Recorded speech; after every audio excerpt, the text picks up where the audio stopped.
What's going on? What's the word? It's about to awakening, heard all over the world. What's going on?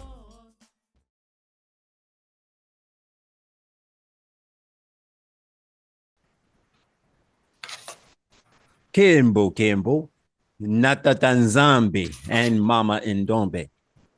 We do honor and acknowledge the 7 archangels, the 4 creatures, the 42 judges, and our elevated Bakulu of the light. All elevated Bakulu of the light. Our warriors, mercenaries, and elevated healers of the light. Welcome, community. Welcome, our brothers and sisters who are listening and who are joining us. We thank you for being with us. And we have a very, very interesting discussion today. The topic is the ASILI seed, the MAAFA, great destruction, the distinct difference between the European seed, the African seed.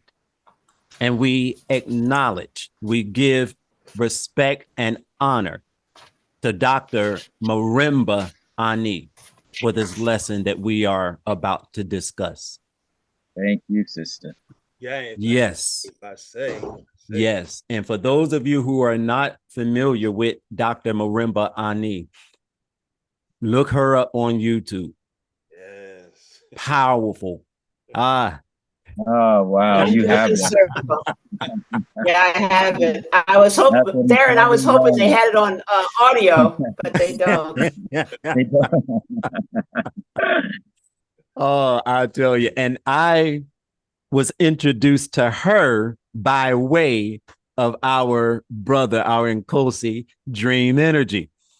And we are going to talk about this. Now, you see, there are 2 words here, the ASILI and MAAFA.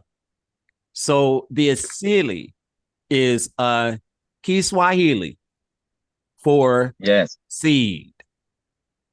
And MAAFA, I believe she said it was a word that she made up, or Kiswahili, I'm sorry, Kiswahili also. And that means great destruction. The great disaster. Great disaster. Thank you. Thank you. So I will make that correction in the title. The great disaster. All right. So when we look at this, we can relate to it. Literally, we can relate. So let's go ahead and dive into this. And community, don't get quiet on me.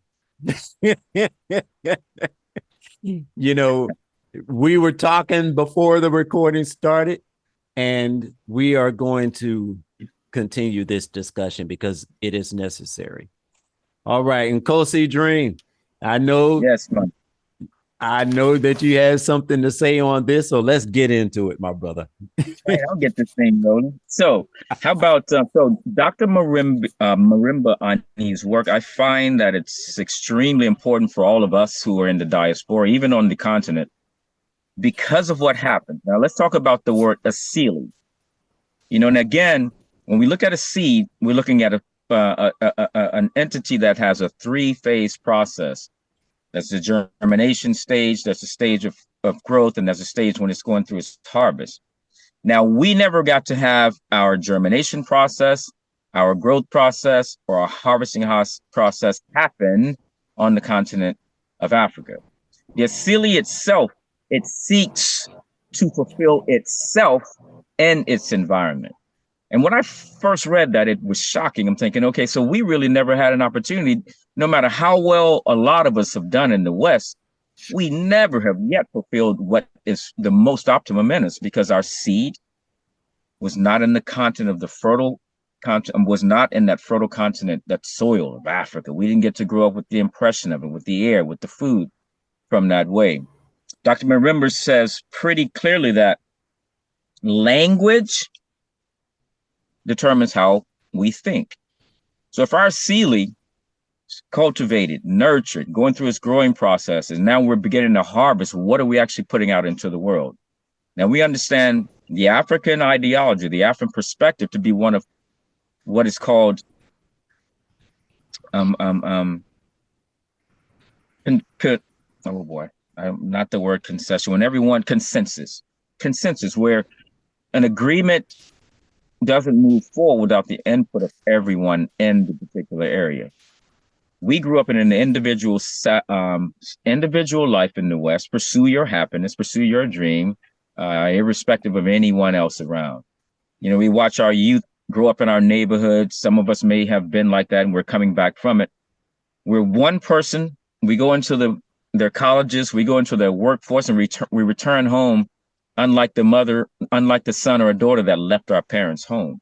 This world continually keeps changing us. It continually keeps taking us further away from the ASILI. So what I liked about so much of it, but I'll just read a little bit about, you know, I wrote down some fine points just to kind of summarize, I think, and then from there we can go.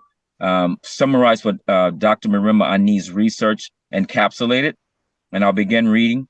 Dr. Marimba Ani's research on white consciousness perspective reveals their concepts of analysis. I'll highlight her points of reference concerning the white perspective, white consciousness, white thinking. Language is connected to how we think. We are taught that their language, we were taught their language. It affects our thinking. The ASILI, a seed, the DNA of a culture. It seeks to fulfill itself in its environment. The European ASILI, which is different than the African ASILI, seeks differently. Her research shows that every pursuit of the European is for power. The European ASILI pursues and seeks to fulfill its kind of power. She reveals that when they help you, it is to facilitate power over you. Her research shows that when we, people of African descent, think that we're learning like the white people are, we're learning in the interest of progress. What is happening to us is that we're taking on their ideology, presuppositions, and assumptions about the nature of reality, because we do not pursue life in terms of progress. Their ideology goes against African ideology. People of African descent become turned in this way, from heart-caring people to callous-hearted individual people seeking individuality, material gain, and power. The Euros function from salient thoughts. In their minds, hierarchy rules. Separation is how they view.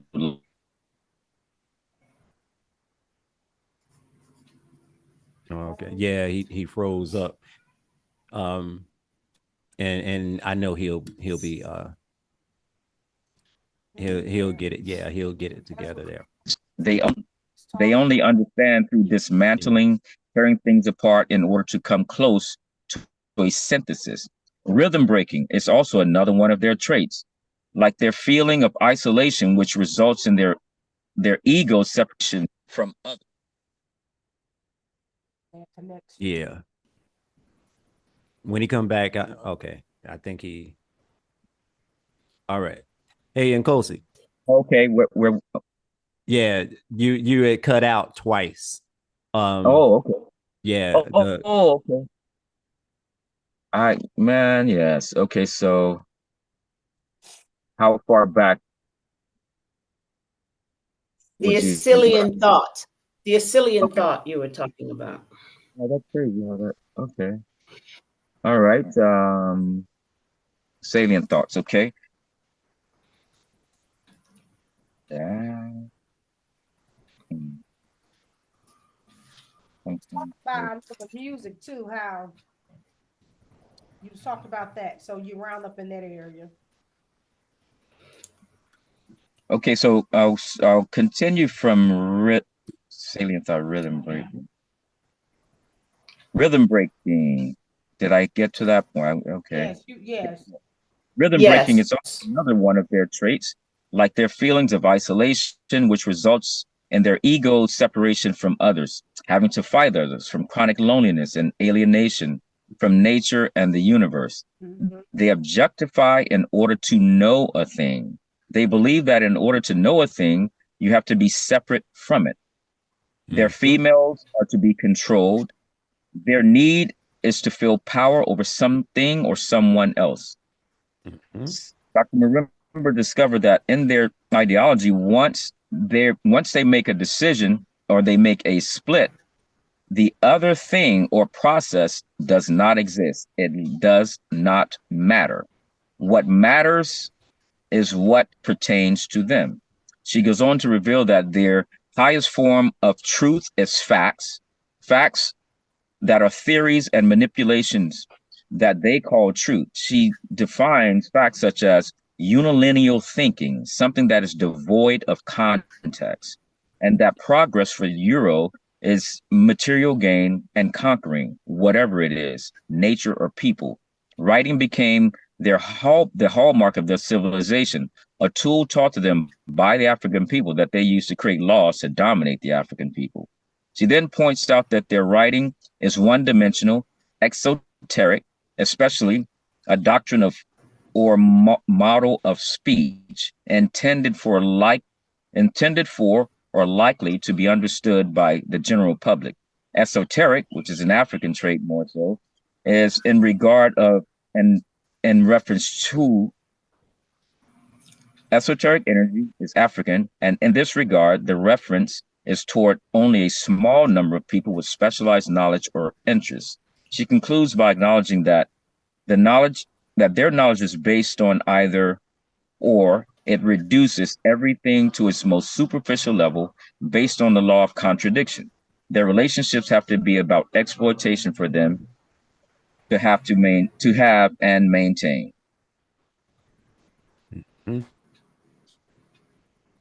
That's a brief summary of, and when you think about just a description, there's so much more in her work. You know, the approach of Europeans is exactly what her research shows. They are alienated within, no matter what environment they come into. They've got to kill it. They've got to destroy. They've got to remake, refabricate what was there already. They're not friendly to nature. And this is where we are. So go ahead. Who'd like to chime in?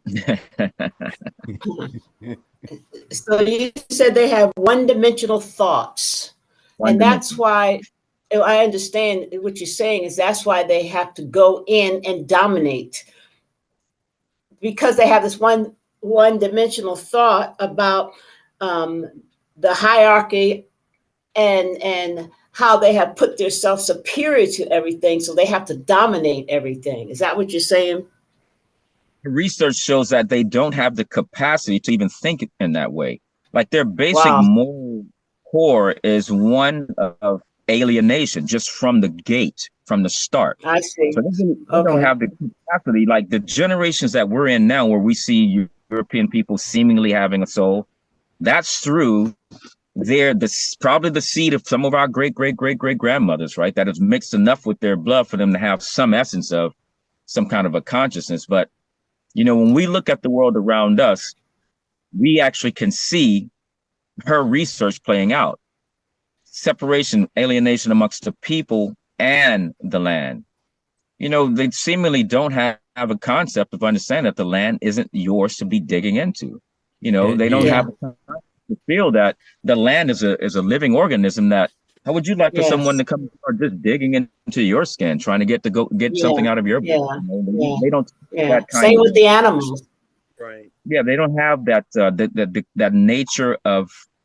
They don't have the extension of the nature of a person, you know. And I heard a Sangoma down from South Africa once, and I liked the way that she relegated the two different types of people. She said there are human beings and there are human creatures, and I find that they're on human creatures.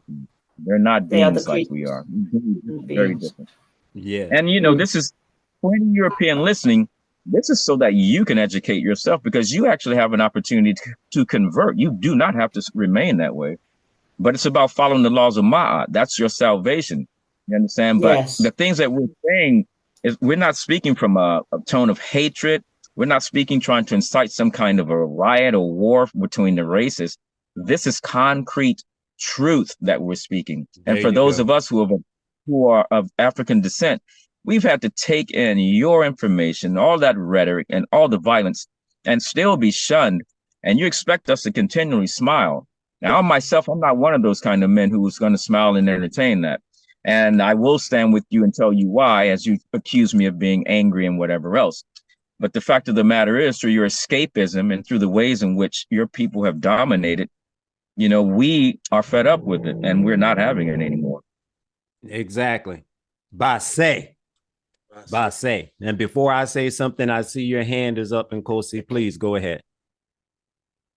Yeah, I was just gonna, well, actually, Mama Bantu touched on it. I was just gonna say a great example of how they are is like, for centuries, our forefathers and foremothers lived with nature. They respected, you know, nature. But whenever they come to the our continent of Africa, they're looking to go with a gun to kill the lions and leopards and get their hide, and the elephants to get their ivory. They just love to go destroy and kill. Yes. For gain. It is their nature. It is their nature. This is their seed. Okay, this is who they are.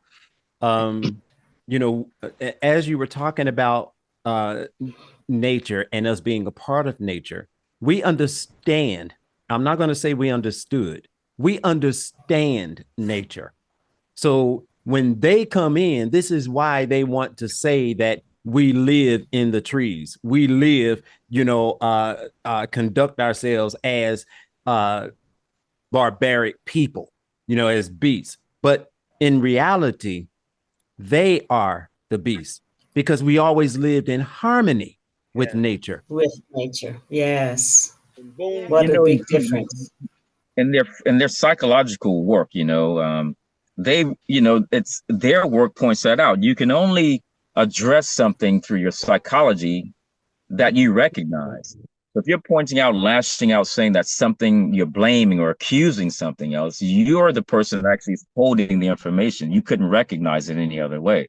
So now you're projecting out of yourself what the world is that you actually are. So the only reason they could call us uncivilized is because they're uncivilized. The only reason that they could say the things about us is because they have an intimate knowledge of that. And so they project that outward. But we, of course, are not that.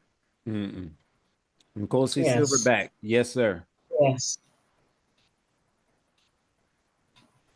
You're muted.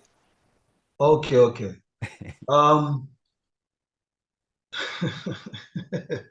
This is a dangerous topic, my brother. You're bringing up a very, very dangerous topic here. And I think it's my necessary. elder, I think you know what I'm about to say. I think you know. You can't talk about this topic without bringing up eugenics. Come on. Okay? On. We can't talk about this topic without bringing up Sister Frances Cress Wilson. Yes. It's a lot of them. Can't talk about this topic without bringing up our brother Amos Wilson, Dr. Amos Wilson.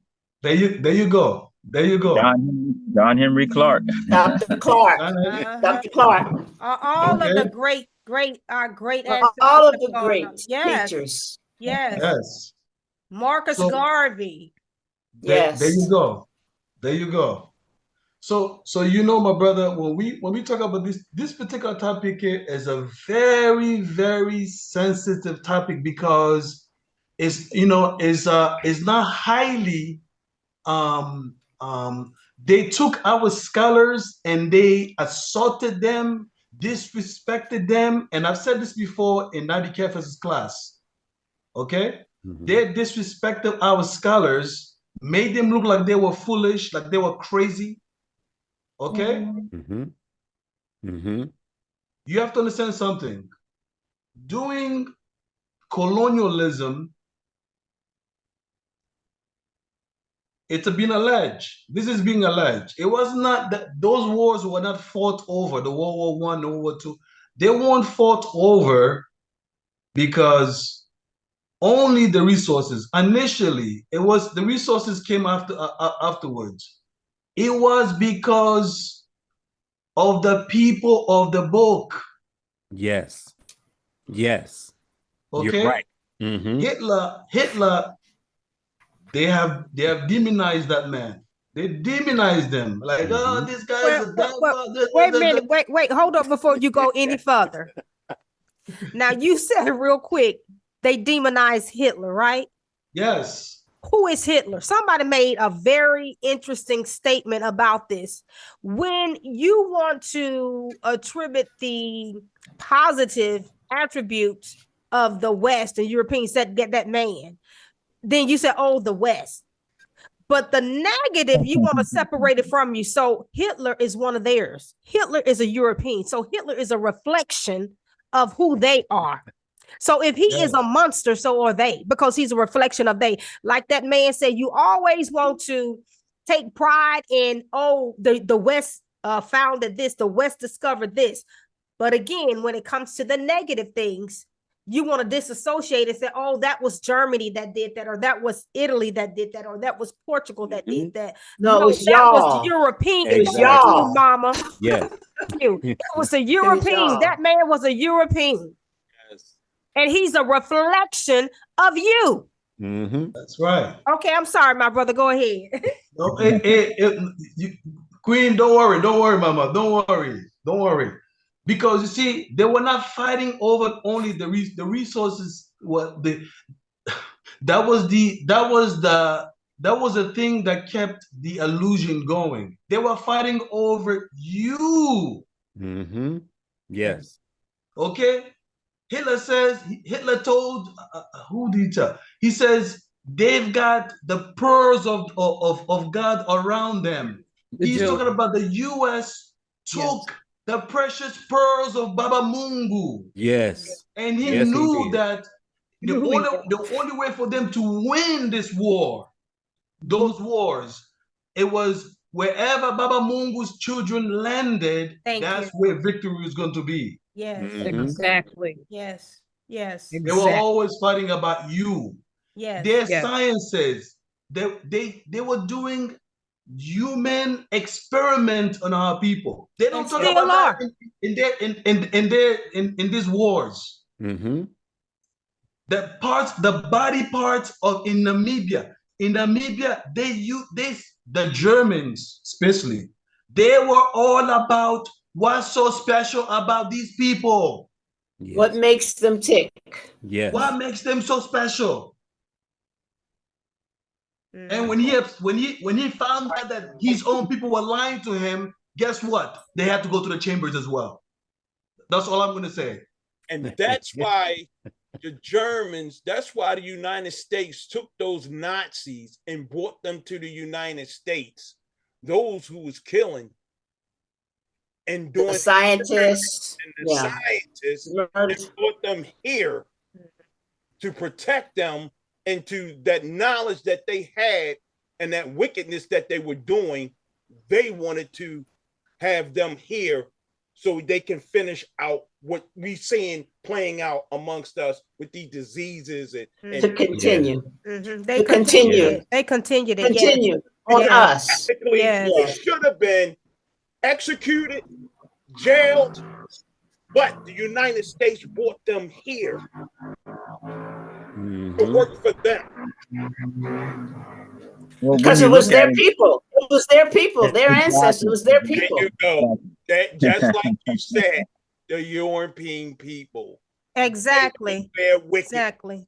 So, and not only that, we know too that it was Hitler that got his ideas from over here in America. So, like I said, they're the same people. That's well documented. So I'm quite sure that you all are aware of that. So when he came with his ideology that he had, he got it from America. Yes. Yes. These are the same people. We talk about civilized, and they said that we were uncivilized. Well, let's look at their definition real quick. Since it's their English word, civility, civilization, civilized. Come on. Let's look civil. Actually civilized Go ahead. They operate under civility. Let's look at that and see. Let's come on, break this thing down. Come on. Real quickly, my family. First, it says law, which makes a criminal process civil. Let that sink in. Law, which makes a criminal process Civil. civil. Okay, that's one. That was in the 1700s. We know what was going on in the 1700s. Number two, it says that the sense of civilized condition, state of being reclaimed from the rudeness of savage life.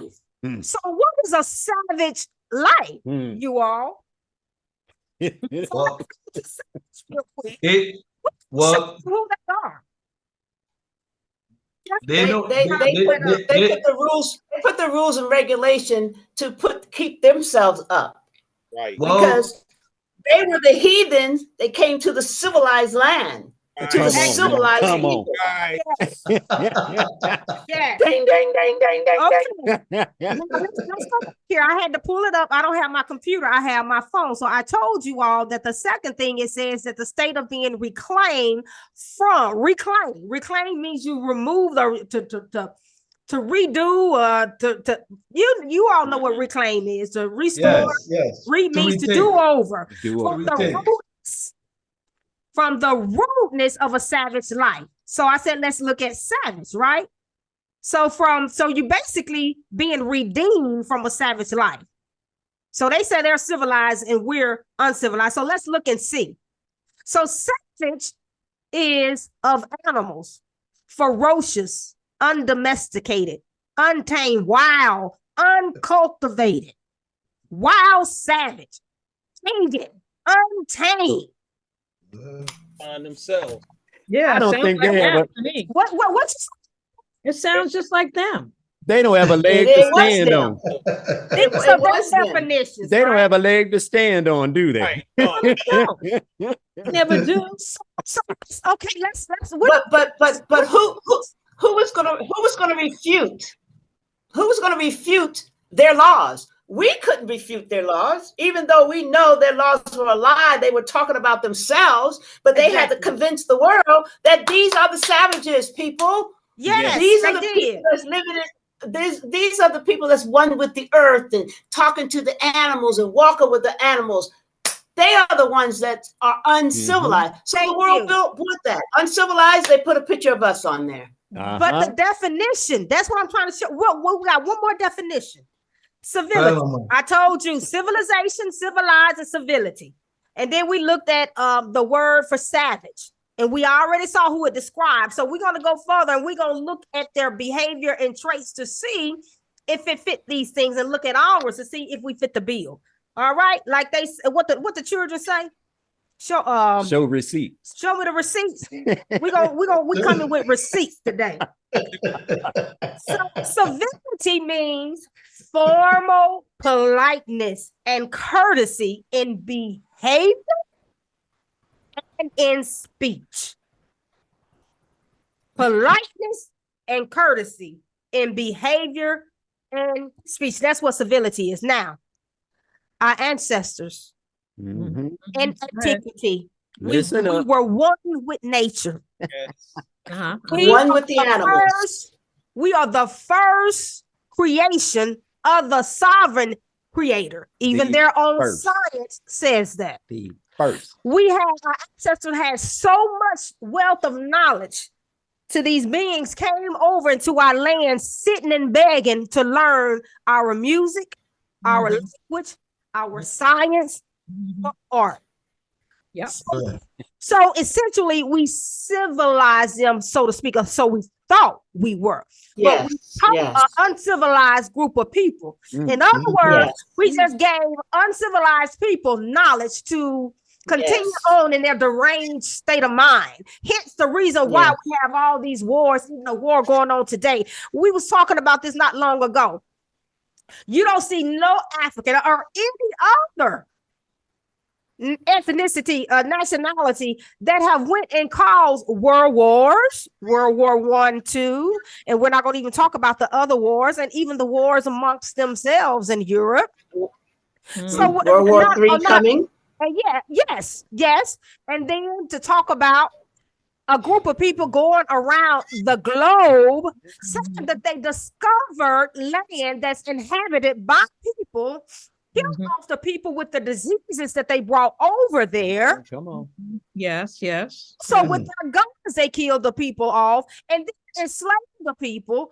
If they had any resources on the land, they stole the resources, enslaving the people. So like a group of people that are civilized. Oh no, that's have a civility, nor that fits the bill of having a civilization. But who does fit that bill of having civility is our people, our ancestors, the melanated man, because we were the one that thought that these were people that had likeness. We're talking about a God. A city. We thought they were like us.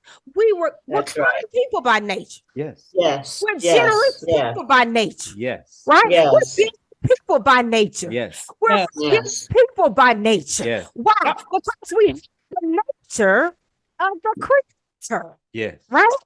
Yes. We're the same. So our ancestors, we are our ancestors. That's why I keep saying we. We are our ancestors. Yes, we allow these beings to come in and learn our wealth of knowledge. And then our secrets. Their children, our secrets, yes. And then their children came back in their uncivilized state, took over our lands, stole our scrolls, stole a lot of our history, rewrote what they call the Bible. And then they have stolen our identities. Yes. You have a group of people saying that they're the people of the book. When I can pull out one scripture right now to show that they don't fit that bill. Just one scripture. Just one. It's when you return back into the land. They say they back in the land. Right. Shall peace. And peace. That's what I said. What did we just learn is going on over there, y'all, this morning? Missiles are flying over there. They're fake Israel. Since 1948. And if people would just think about this, how are you going to say you are from an ancient people, but you made a state in 1948? Is that ancient? It was 1948 an ancient time? It must be an ancient time. But they don't even say you're returning home, you all. Right. It's when you research it. We should be at peace when we enter back into our land, and they have not seen peace since 1948. 1948. That's right. And on top of that, and on top of they that, are the ones. Yeah, the Bible, the Bible that they follow says God will be with them. Yeah, that's right. Okay. And said that the other nations will know that he is with them and they are his people. So if he's with them, why is it war going on over there? Thank you. Well, it's their God that's with them. Come on. So I just wanted to bring that out because we're talking about ASILI seed. So I wanted you all to understand from these terminology that they throw around at us, because what they do is, and narcissistic people, they do this, they gaslight a lot. So they reflect their Donald Trump. Yeah. Always gaslighting. They reflect their image onto us. They said that we were uncivilized, hence it was they. They said that we were barbaric, hence it was they, etc., etc. So that's why I wanted us to look at these terminologies, since we're talking about the seed and showing the difference between the seed of the Muntu and the seed of the European. The preachers. Yeah. Yeah. So because there is a distinct difference, as the brother Energy was reading off those different things. He said a lot. All that right there was a mouthful what he read. Yes, it was powerful. You could teach on that for the next month or so. It's true. or Yeah. what he Exactly. read. So they will tell you, "Oh, we're all the same." No, we're not. Oh, we're no. not. But we're not. Scientifically, not. even our bone density is different. It's different. Our melanin content is different. It's I was different. reading up on our heart structure, even parts of our heart structure. Even our heart is different.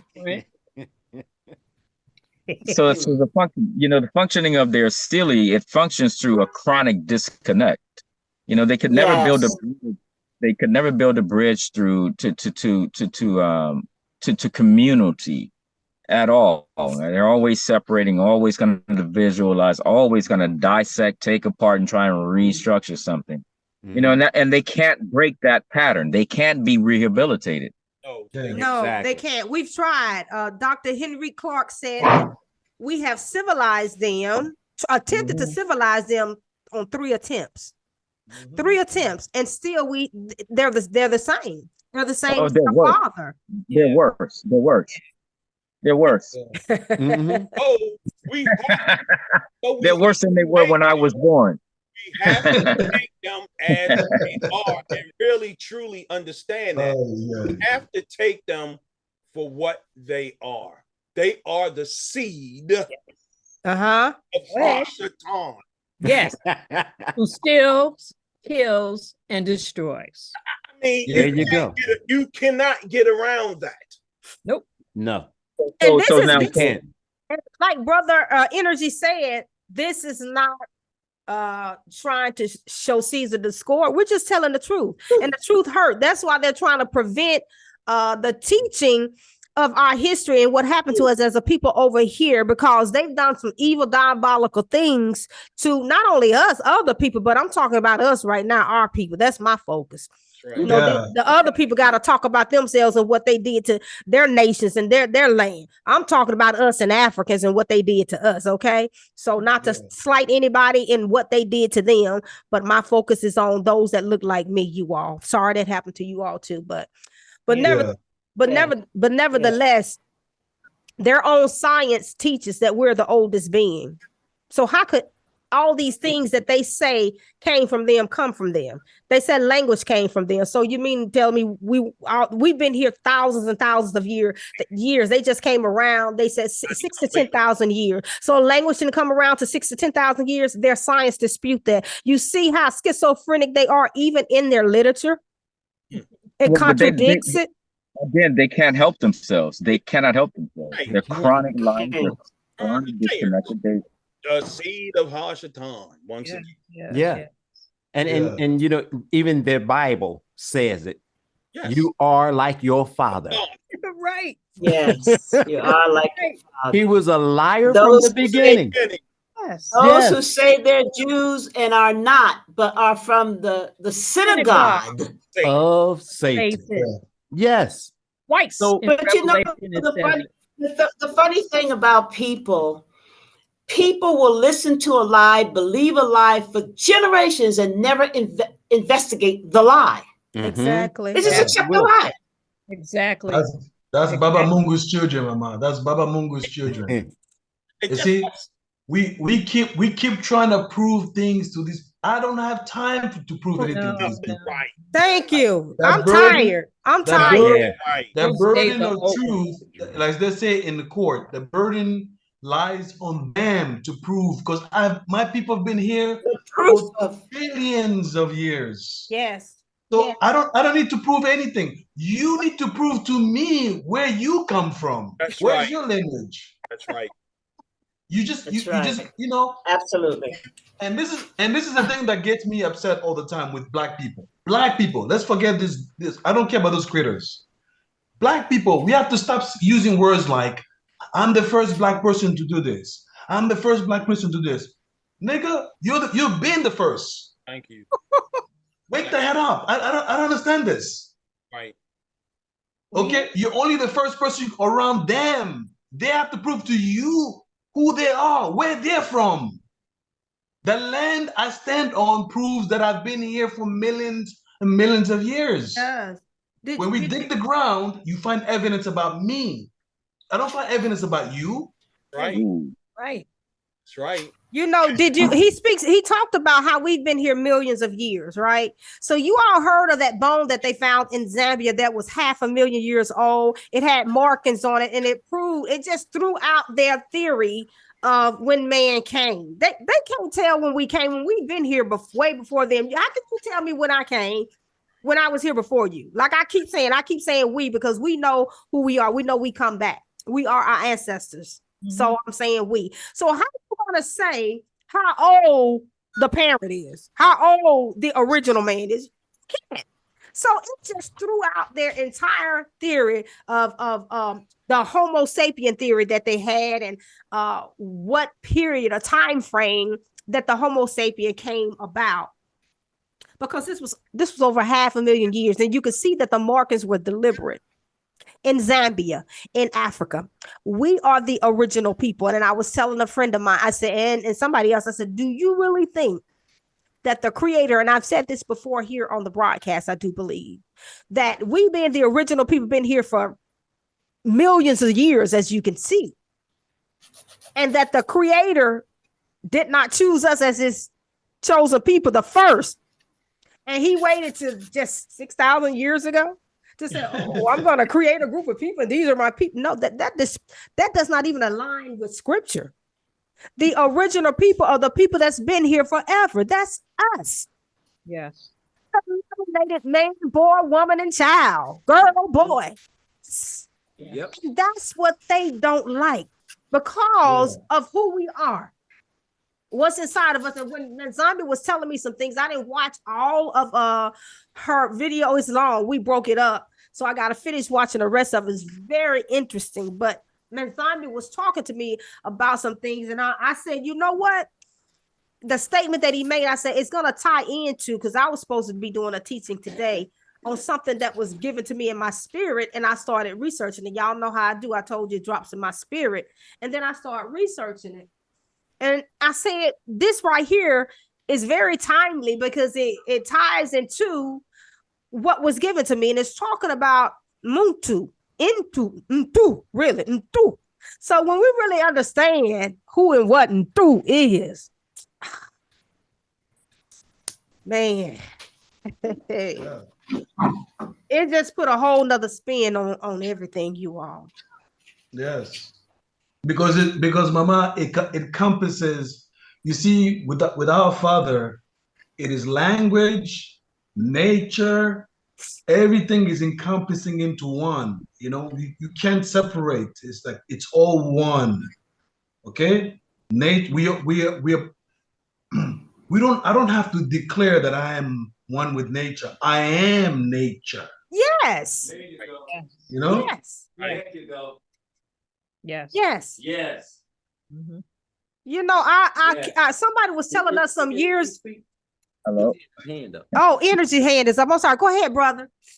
So I just kind of want to say in our silly seed and what we're talking about, how they assume what they know of nature. Well, in the 1500s, you know, as they were establishing their moral and philosophical rights to govern this world, they had a concept they argued over called the state of nature. Now, according to them, the state of nature, civil society and the social contract filters down to the populace, but was designed for the benefit of the elitists. This is something that we have to help our people understand. They've had a few hundred years to hear their elite people tell them that they are the most civilized people on the planet. We haven't had anyone saying that about ourselves. And so they've been able to go along with this flagship for some time, claiming to be what they're not. And the end result is our people, this day and time, have taken on that same identity. A lot of our people are strange towards nature. You know, you can't take our people out into the bush without them freaking out, you know, and it's not on us, but it's the idea that we've aligned ourselves with this westernized thinking. The state of nature is a concept used in moral and political philosophy, religion, social contract theories, and international law to denote the hypothetical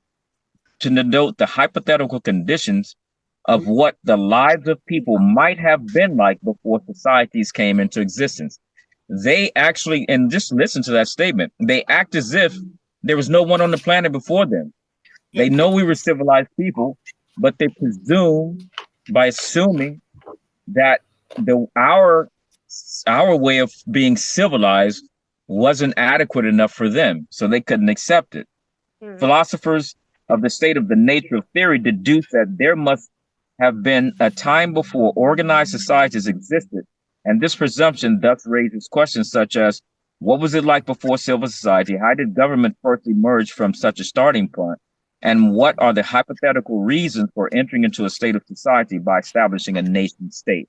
And this is what they're quarreling over as they were coming out of their dark ages, because they had just reached, by 1543, they'd been taking us out of the country enough to establish some kind of wealth. So now they could have better clothing on. They probably didn't smell so bad because they found out where the Moors, had turned them on to cleaning and bathing. They found some outlet where they could do that and began looking like a people, a being, rather than the creatures that they are. Now, when we also look at these conceptually, the thinking processes of our people, we have to look at what's been grafted to us. We have to see that this conflict that we're always living in, that's a created aspect in us. We are not conflict-oriented people. We are problem solvers. Exactly. We have to be, because we are from Tata Nzambi, Tata Kalunga. They always have us in balance. We have to establish balance by regulating ourselves with Ma'at, right? Their cognitive thought, they have no cosmic view. There's no way they're going to see a lion and would like to just see it pass in its natural environment.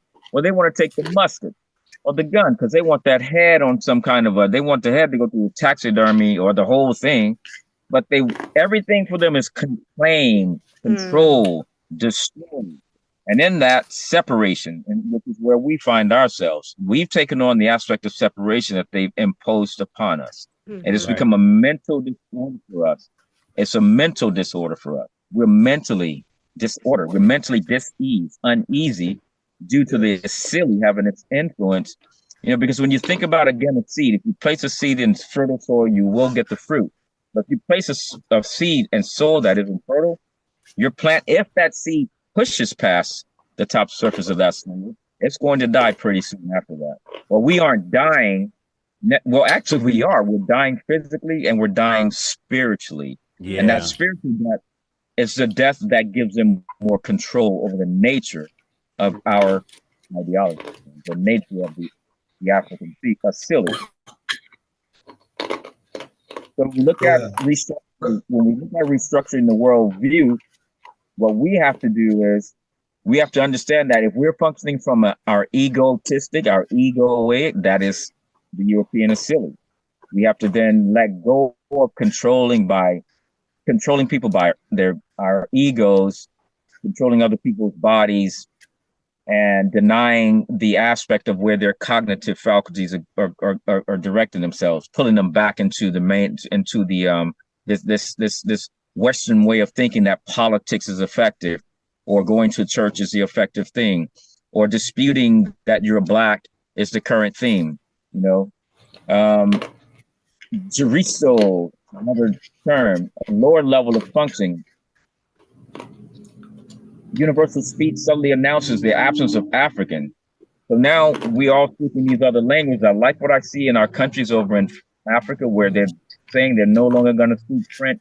They're getting rid of these languages and resuming the language of the land. I think I heard this yesterday.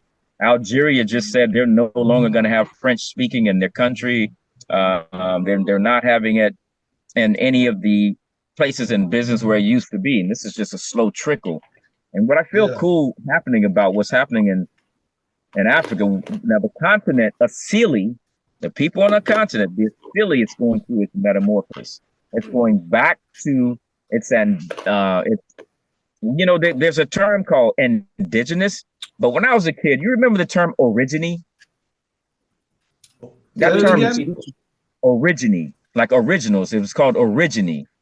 Origine. Wow. Never heard I never heard of that one. Never heard of it. They just keep burying knowledge, but we are originals. We are origines, right? They call it indigenous, but those are two different terms. Indigenous is not the same as an original person. Origine is what we are. We're origines. So where origines are concerned, the ASILI, it's happening on the continent of Africa where people on the land are returning back to our ancestral ways. So that will ripple across. So I think these messages like this, our people needs to hear. And certainly it will be uncomfortable for people to hear things that they think that they don't need to hear because we live in America. Yes. But I think the most important message our people need to hear this day and time is that you need to really open your eyes and look at what's happening outside of you. Exactly. The deaths are escalating. They're killing our people. They keep going legislatively back to the books to try and write laws to take us 500 years back. They keep trying to make a way for us to be constantly under their thumb. And as long as you, African oriented, you people who have my skin tone, keep embracing them, you have no idea what position you're setting yourself up for. Exactly. Because when time comes for us to determine which direction we're going, if you're not moving in the direction with us, we are going to take you out. And we're telling you that. I'm telling you taken out. The universe is going to take them out. They're going to be taken out. And it's already happening now. Yeah. The we Nzambi's empowered people. That's the we I'm speaking of. And Tata Nzambi is not one who I understand doesn't kill like they have us. A lot of those scriptures in the Old Testament we have to really consider when we read about the bloodletting was authorized by so many. We got to go back and take a deeper look at that, you know, because we have to understand the Greeks' influence and the Romans' influence in writing those. Exactly. There you go. There you go. When you see bloodletting, when you see rituals, when you see an intrusion of something that is not righteous, not according to the 42 principles of Ma'at. So Nini is not going to go ask his people to do something that is in the 42 principles of Ma'at. Thank you. Not going to have us. And so if we're out here behaving like the Europeans, what is going to take you out is your alignment with the Europeans. Now that may come through you being in the way of one of us, moving, empowered by so. You understand? Because as we follow the mandates, he will make sure that lightning bolts can come from us just like they used to from some of our ancestors in the past. You understand? Yeah. I am the mutant. I'm the mutant, my friend. Yeah. There you go. The mutant. There you go. Warriors rise. And listen, I have experienced these powers and I did not even know it. Okay. So yeah, I'm the mutant. I'm the mutant. Now, the family, the nature of the parasite is this. Like you saying, our elder energy. They have to subjugate you first. Okay. Yes. Then they can justify what they do with you. They have to subjugate you first. They'll objectify you first. See, you have to be something that they have to determine what to do with. Yeah. You know, and what we gonna do with this dark skin intelligence, this beauty we got that's full of power based upon that God they keep talking to? What we gonna do with this? Yeah. You know what I mean? Because they can't feel that power from Tatas and Nzambi. They can't embrace that.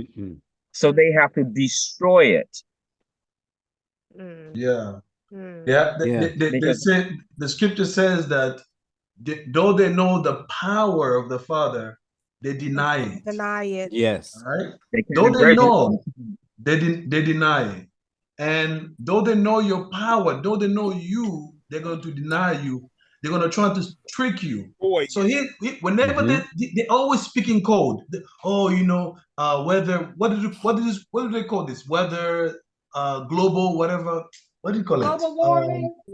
Global warming. They're talking about you. You can't separate the nature. You can't be separated from nature. They know who you are. Yeah. So when they talk about this global warming, no, they're talking about you. See, they know more about us than we really give them credit for. Yes, they like to play dumb. But think about it. They observed us. They observed us through the lens of the Arabics. I mean, for how long? You know what I mean? They observed us through the lens of the Portuguese. You take 1700 years. They have to just peek on us. You understand? We have, and we don't even need to observe them in that way to understand them. but in the way in which they observed us, they were they were able to dismantle us by having so much information. Because when they came to our ancestors and our ancestors received them, they had the opportunity to observe, to see. Yes.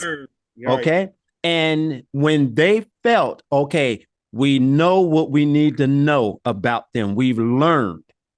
Now we can do this in order to take over, which is what they've done. Yep. Okay. This is why in that letter, King Leopold said, don't try to teach him. I paraphrase. Don't try to teach him about God, because they call their God Nzambi.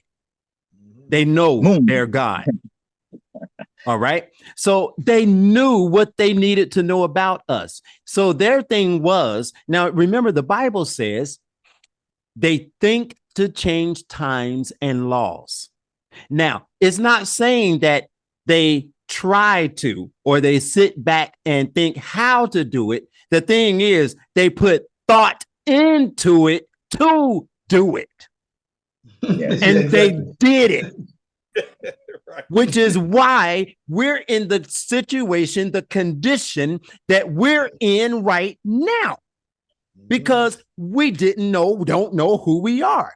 And when you try to explain, those of us who are awakened to our brothers and sisters, they think we've lost our mind. Why? Because these other seeds, these European seeds, conditioned us to think, hey, they done lost their mind. They crazy. They don't believe in Jesus. They think that, they don't go to church. So if they don't go to church, they going to hell.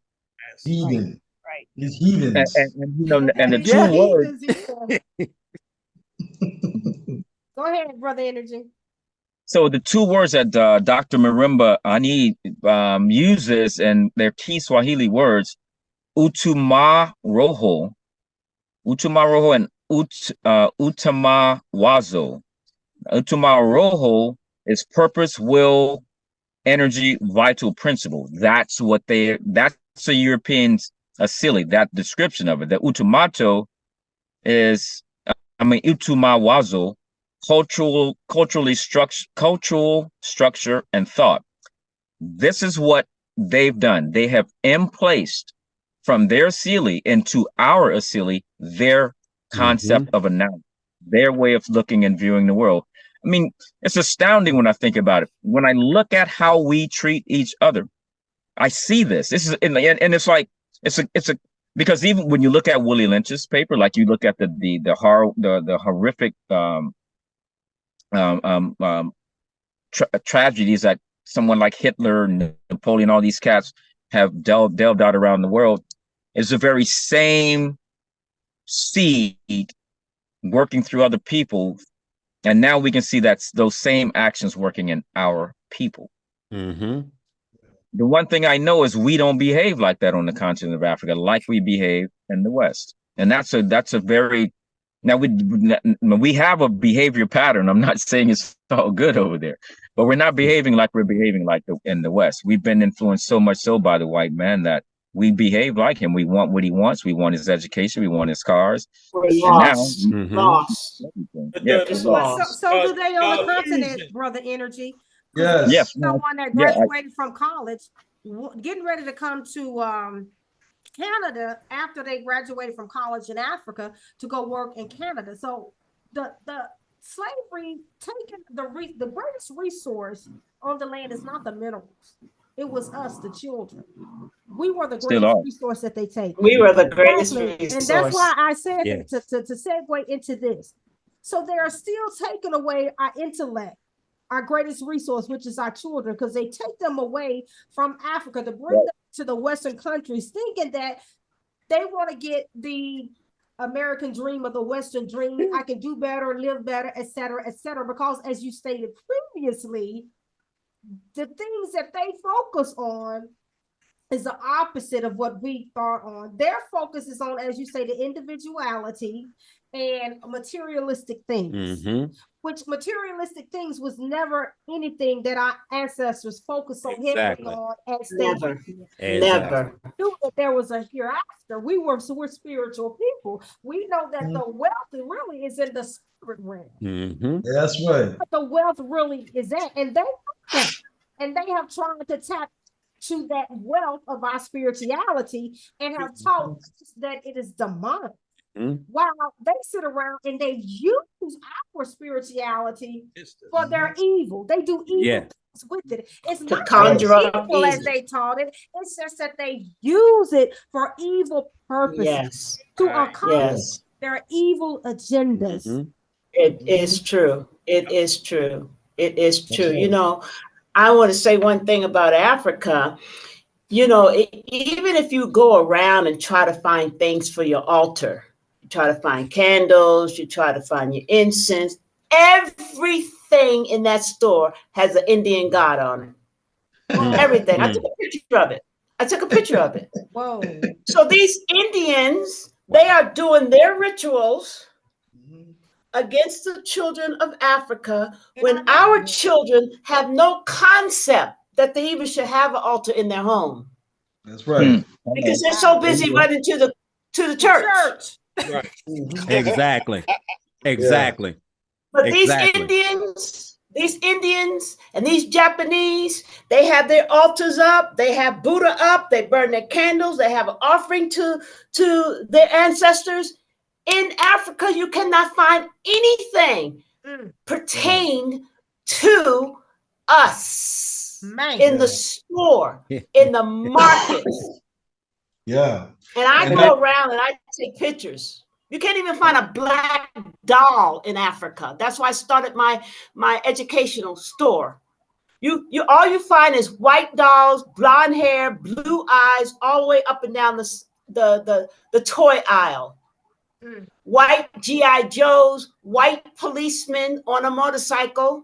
I said there are not even any white police in Africa. They're all black. But to get to the child's mind, there you go, that they are nothing, and the child see a white Mzungu on the motorcycle with the word police on him, it puts fear in the child. Subconsciously, this white man is in authority of me. And I asked one lady, why aren't you protesting? Where are the black dolls? Am I in Africa? Yeah, you're in Africa. Well, then where's the Bantu dolls? I want to see Bantu dolls on these shelves. Right. There you go. But no one says anything. They just walk around in oblivion. Yes. Because they've been conditioned. That's what it is. They have been brainwashed. They've been conditioned. They have been brainwashed.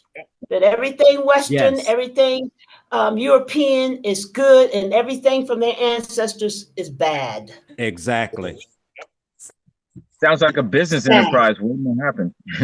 There you go. It is a business enterprise. Yes, it is. And this is how you I'm know. I'm gonna have one of the biggest Toys R Us store online for us, by us. There you go. Yeah, we need to build that. Yep, we do. Yes, it's coming. We're gonna get there. We're gonna rebuild. We're going to rebuild. We're going to have our factories here, our businesses here, our banks here, our schools here, teaching African history, teaching African children about their rich heritage, because the revolution is here and it's at a halt. Because first Tata Nzambi has to get a hold of the wicked, crooked politicians that are the guards for the colonial system. They guard like guard dogs the colonial system in Africa. They'll be removed. Yes. And they will be the removed. revolution has started, though, Mama. It started. Yes, it started. It started. We got Burkina Faso. We have Niger. We have what was the other? Mali. In South Africa. Mali. So I knew it was going to be catching, and this is just the beginning. This is just the beginning. So they're all, and then Brother Energy talked about how, who was that? Algeria has said that they were no Yeah. longer use French. So what's happening is the colonial powers are being kicked out. Why? Because of the declarations that are going forth to cleanse the land, to purify the land, Yes, return yes. the The children rituals home, that's so that going forth now. Yes. Yes. remove so that the children can return home, because he's not going to allow us, I was telling Nzambi, to return home. I said while that. They still have these colonial powers making I that just creating said the that. constitutions in Africa, and then we leave one state of racist regime to another state of racial He's regime. not going to have it. He's not gonna there have needs it. to be a cleansing. He's cleaning it up. And he's cleansing the land. He's purifying the land for Yes. our return home. For his children to return. Yes. Yes. You know, it's interesting that you say that. I just read something yesterday. I saw, a caption on YouTube that the Americans, our African people in America who went to Ghana are now going back to Ghana. I mean, going back to America. They're leaving Ghana in droves. Their timing wasn't right. Plus, Ghana, what? They're broke. How can Ghana be broke? Because they curse, because they're working System along with the is cursed broken. one. Yes. They're System is broken. They're in the pockets of the The U.S. system is broken. Yes, It's the a system is rhetorical. broken. It's a rhetorical question. You know what I mean? What I'm saying is, we hear the president of Ghana just bold and brash, just saying his thing, and behind the scenes, we know he's in the pockets of the white men, right? And they're in his pockets. Lying to the American, he's lying to us coming over there, telling them about the year and all that crap, right? Exactly. Yes. But underneath the scenes, the people there are now suffering because of the lies, because of this sellout. Yes. Yes. Yes. I never It was all about money. And it's then, all about and money. then he comes out and speaks against Niger, Burkina Faso, and Mali regime change. I mean, I'm like, okay. Listen. Now he's cursed. Listen. Go ahead, sis. I'm finished. What did you say? We didn't hear you. Listen, the warring angels are in Africa, and they will take these coons out of office. Either the earth will swallow them up, or they'll drop dead of a heart attack. Hallelujah. Or they'll be killed. I tell all the young people that I talk to, the young men, put on your war paint. Because it's going to be war to get back this land. No more docile, let it be. No, you have to be angry enough angry enough inside for the things that's been happening for centuries in this land to rise up and take your land back. So put on your war paint, because there's going to be a war. It sure is. And we're taking back this land. We taking it back. We taking it back. I wanted to say, taking it back. I wanted to say I had lost my train of thought on it, but it came back to me. Oh shoot, it escapes me now. But what was it? It was talking about us in our return home. It'll come to me. But it's interesting you talk about the war paint, because I had put on, what we have on back home. I love it. I love it. I love it. I thought about coming down here. I said, no, I'm not gonna do that to them. Yes, it's war. We're in war. We are in war. We are in war. We are in the beginning states of a horrific war. For us African children, we are the stolen children, and we have a chip on our shoulder. Yes, ma'am. It's interesting. It's interesting. This war. When you speak of war, we have actually been in war for one of the Mohammedan Islamic slave. Thank you. War happened. Yeah, and it's a gradual. And what they did was they called them slave trades. Trade presupposes that there's an exchange happening, right? Where both are cognitively, not under some duress or some pressure, are exchanging goods and services. Well, that didn't happen with us. So we've been in war for at least since 1619, I would say for certain. That was a transatlantic slave enslavement war. was not a trade. No, it Thank wasn't. you. No, it wasn't. Thank you. And you took the words out of my mouth, Incos.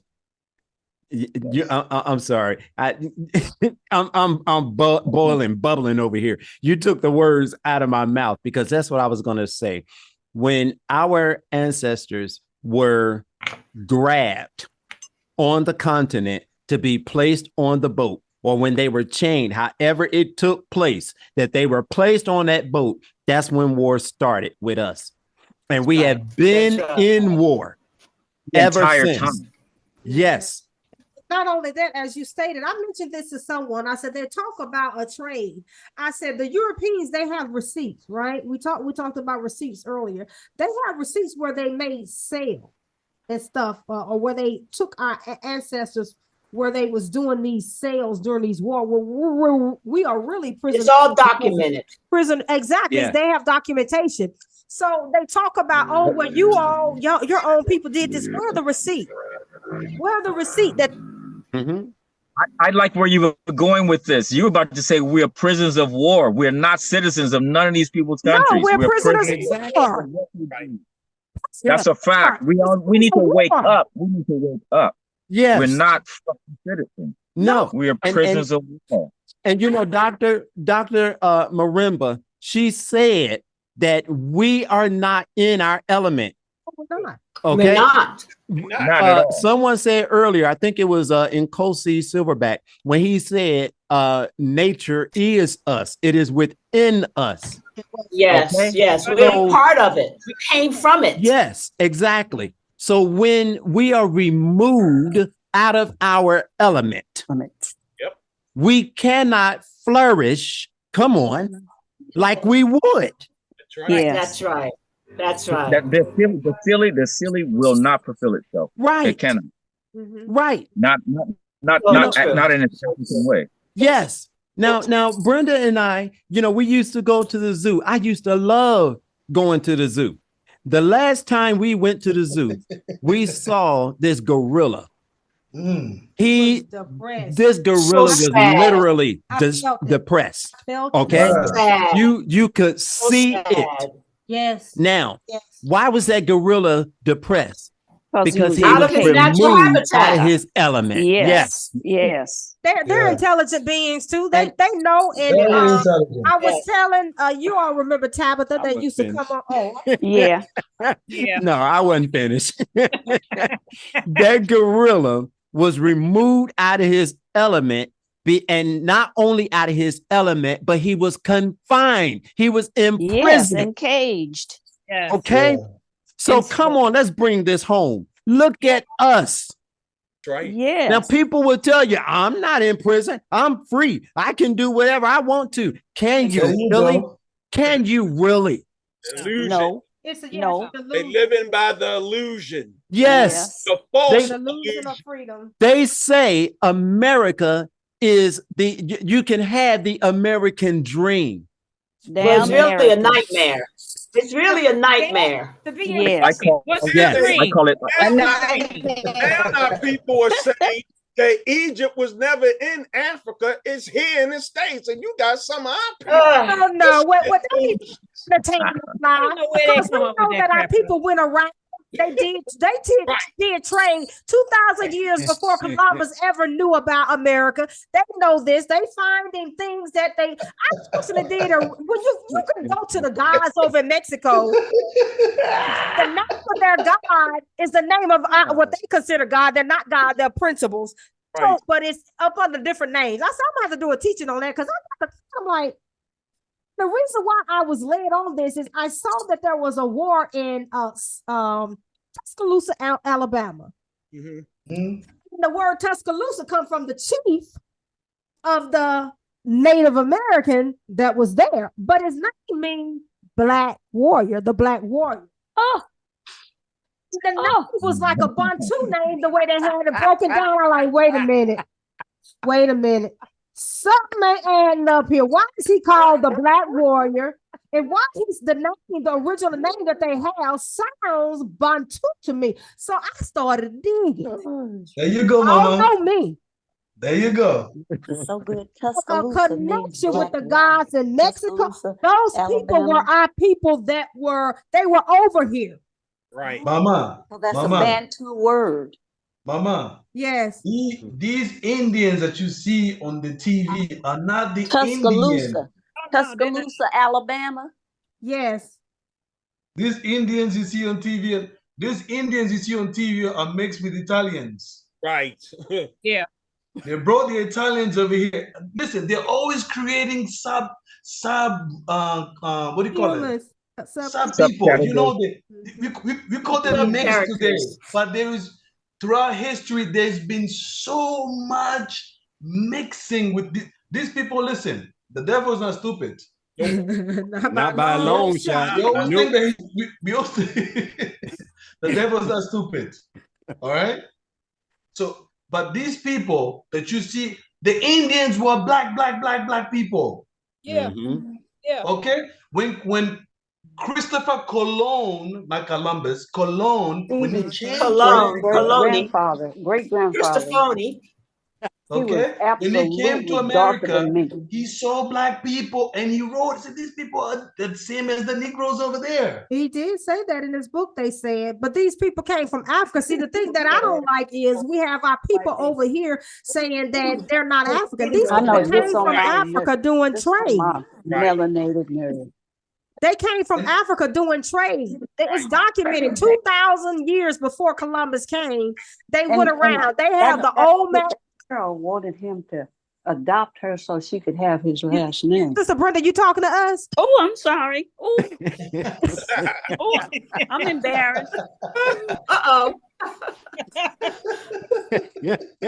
But Brenda, if you realize, we as African people have been on this earth for so long. We have covered the earth. We have relics in Spain. We have relics in Japan. We have black people in China.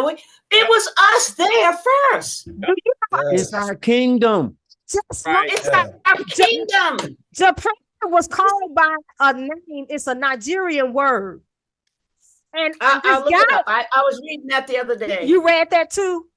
And it was because they were over there and they had colonized. Now, when we said colonized, we don't go around killing people. We don't go around saying this is our land. Our ancestors went around and they taught, they shared their wealth of knowledge when they met different people. That's who we are. We are the civilized people. We are the ones that have stability. Yes. Because of our nature and who we are. So and I looked it up. When I read that, I'm like, it's true. But you know, over in China, there's a family that had a business. It's sold now, that's been over there for eons. These people were Bantu people when I researched it. They are builders. They built a lot of the old buildings that are over there in China. Yes. They're still there. They're still there, Mama. Yes, I know, but they had to sell their business, they said, which I felt bad that they had to sell that business. They are black. Listen, in the villages of China, there are black people. You see how you have in South America, right? You see how in South America is? How you doing? Yes. In South America, they have this subclass of people who were whitened up. They were whitened up. Right. Mm-hmm. Same thing in Mexico. They're whitened up. There are museums in Mexico you cannot go into because they're going to reveal the truth. They're black. Yes. And that's why they hide. That's why you never see them before the camera and they always hide them. But they're there. Mm-hmm. Yeah, it's the same here. The Polynesian people were dark. All of the photos of the old kings and queens, they're darker than me, most of them are. They went around the world mixing. They went around the world mixing, dividing and conquer. Making these subclasses. Yes. Oh, these are the people here. No, these are not. Come on, man. Everywhere you go, you're gonna see in Japan. In order for the samurai to be black, he had to be a samurai. He had to have black blood because they considered that black blood the original warriors. Right. And the mightiest warriors. Right. Yeah. So in their mindset was, in order for you to be a warrior, you have to be black. That's what they were saying in Japan. That's true. You know, my last name is Kakuji. There's a lot of K-A-K in Japanese people. K-A-K. Whenever I say my name Kakuji, they always look at me like, oh, you Japanese? No, I was in a church where I knew a lot of Japanese people. Wow. You understand? So we are all over we're all over the world. But here's the funny thing, family. A lot of these nations are in cahoots with the white man. Right. Okay? Because they don't know their own history. They're all in cahoots with the white man. When the white man does something, they stay quiet because guess what? If the white man is exposed, they're gonna be exposed. Right. Okay?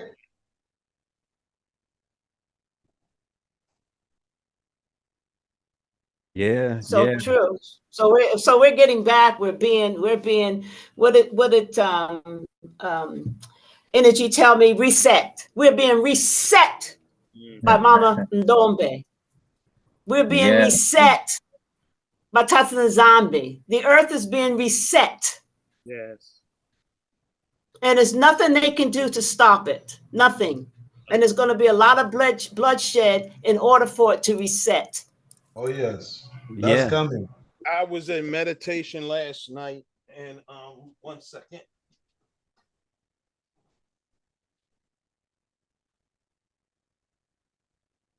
Were you saying something, Elder? Yeah, he's gonna get something. I was in meditation early this morning, and the Bakulus was dropping in my spirit, and I wrote this stuff down. And it said that there will be a race war. It's coming. Oh yes. It's saying prepare yourself mentally. Then it say famine is coming to the land. It say cleanse and purify oneself. Then it gave me be not distracted by the things that are around you, and said that Obama is the Antichrist. This is what I got this morning. And then after I was finished meditation and I turned on my phone, that's when I saw that Israel was at war. And that was 3 or 4 something this morning. Wow. It's coming. These are the perilous times as never have been before. Yes. That is so true. And you know, the war is not ours. No, it's not. It's not. There you go. It's not. Yeah, it's not ours. It's about us. Right. But it's not ours. You know, so here's the main thing that we need to be we need to deprogram. Yep. Yes. You know, I have said this time and time again that we need to remove the ideology of the Mundeles out of us, out of our minds. Now, I know a lot of us say, how do we do that? And we live here. You know, we're in this society. So how do we do that? You know, so the first thing is knowing who you are. That's number one. Know your history. Yes. Now, I'm not just saying knowing that you came from Africa. I'm not just saying to know what nation, tribe, as some people would say. I'm not just saying that. But what I am literally saying is know who you are, because you are a God. That's number one. You were created in the image of the Most High.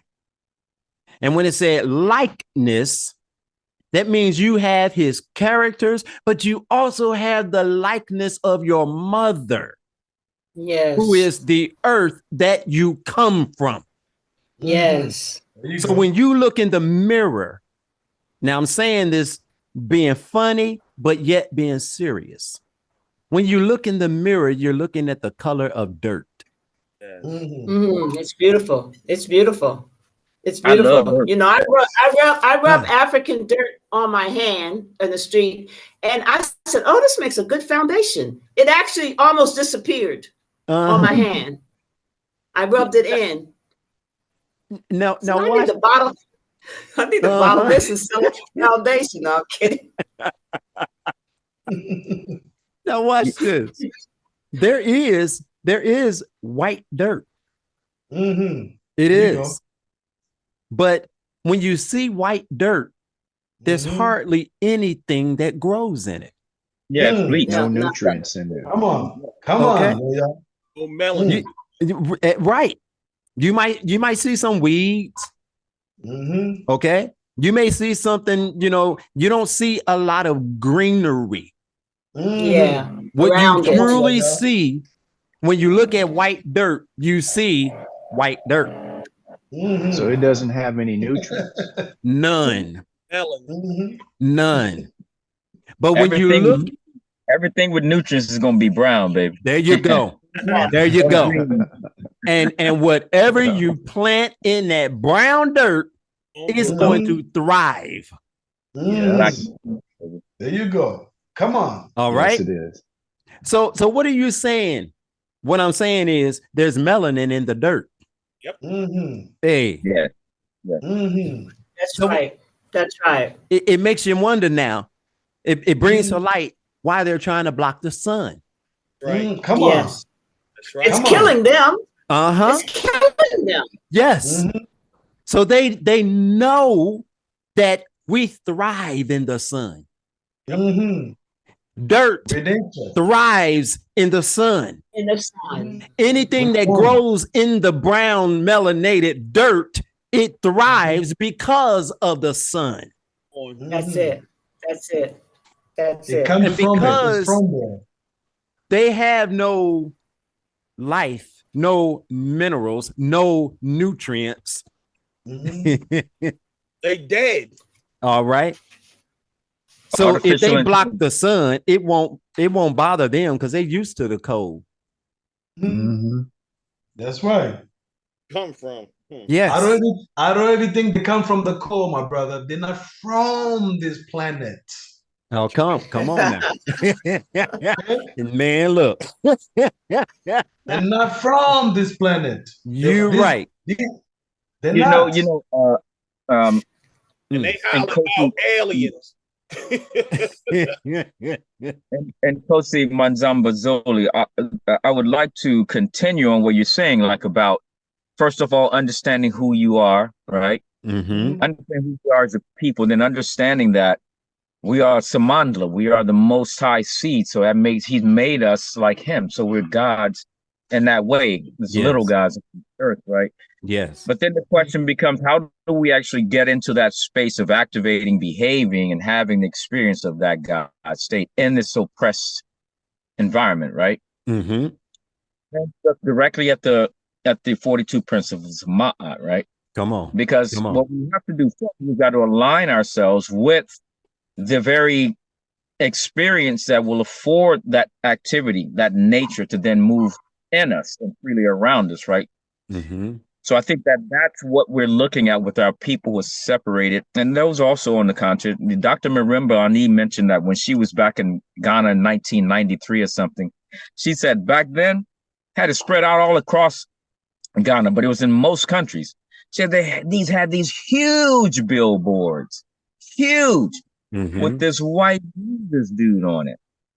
And he's got this scraggly hair, but it's got the biggest billboard in the entire area, and they had lots of them. She said they're just spread out throughout the land. They've been conditioned to see this. Yes. Looking up at this white guy on this poster, seeing the police, you know, and everything that white God structure system creates, we then align ourselves to it. Because it seems larger than the life. We haven't seen anyone, we haven't seen our savior on a big billboard. Right? We haven't then had no laws established by that savior, right? So for us, it's we have to back to the 42 principles, the 42 ways of Ma'at. And then how do we move and behave when we're out here in the streets with these, Mundeles and our estranged family members? How do we behave? I think where our actions and behaviors are concerned, they have to emulate the 42 principles of Ma. Like for us, the most beautiful thing, I was sharing this with some brothers a few months back.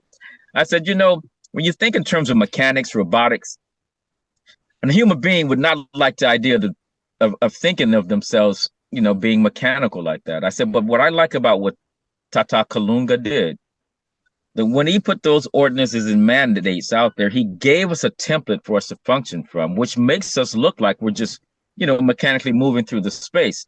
I said, but as I've lived these 60 years on this planet, man, I'd much rather have had an opportunity to follow them 42 principles of Ma from day one. Yeah. Yes. Yeah. Saved a lot of headache and trouble. Absolutely. Oh, yes. Give me them principles. You understand? Yes. I don't got to think about how to move through my day. I don't have to think about how to be with someone. I don't have to think about what to do with something in nature. You understand? It's all a part of me. And my way of showing my great honor, my respect, my credence to Tata Kalunga, I do what those principles say. Mama Ndombe is honored in that way in us, right? Yes. Paying attention to that feminine energy.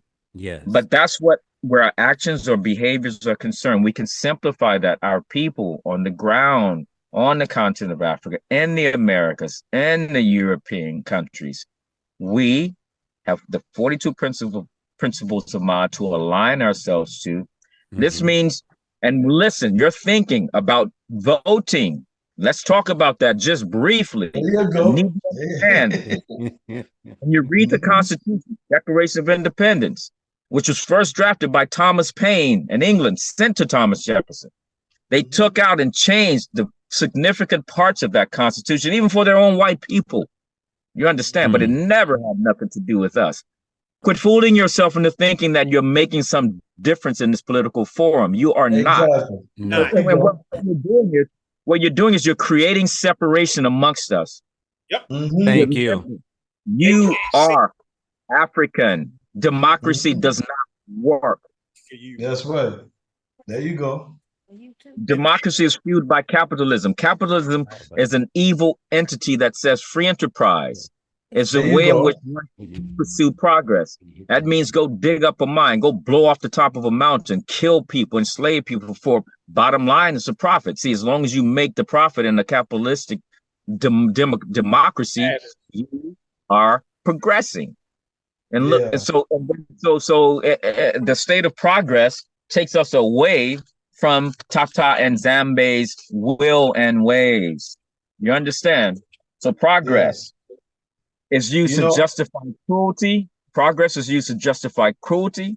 Progress means following and aligning ourselves with a culture which allows death and of other people, the diminishment of the ecosystem around you for their end goal, which is power, control, dominance through objectification and degrading nature.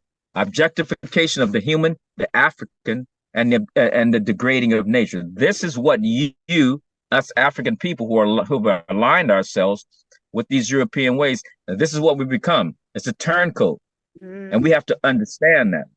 Don't justify it. Quit speaking to your peers who you're arguing with over things pertaining to Western ideology. Exactly. There you go.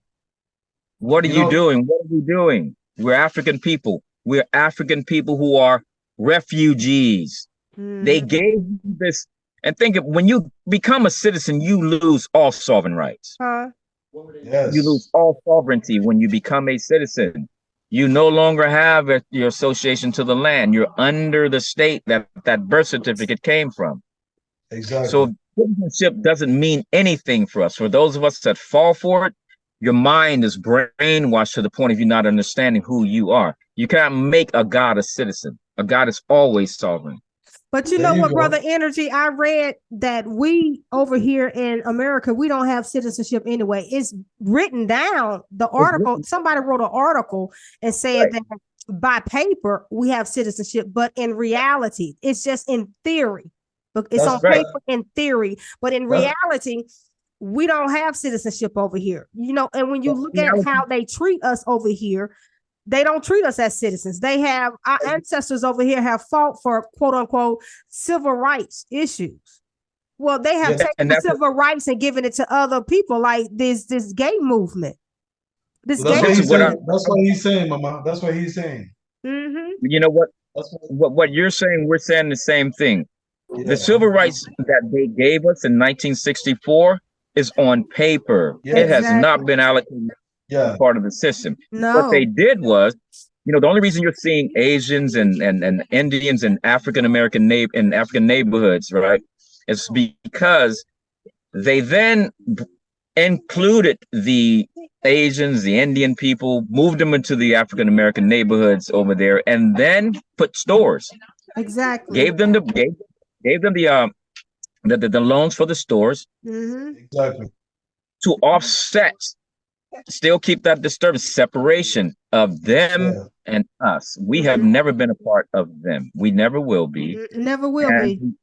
The churches, political forum, let's talk about Islam too. Let's talk about Judaism. These are demonic sects. They all are. Let's just discuss these things where you have a Muhammad who married a 9-year-old, right? She was 9. 9. And then this has become a religion that people follow. Now, I'm not okay with my savior having sex some 9-year-old girl for his wife and having a child by. When you look at Judaism, it's the very same thing. And then they buried this in the old Talmud, I think it is. Talmud, yes. When a female girl turns 9 years old and 3 days, an elder from their community can take her in and impregnate her at 9 years and 3 days. A boy at 9 years old and 3 days can marry a woman and impregnate her. Yeah, this is Torah. You understand? And so both of these religions have hidden this ugliness in their religion.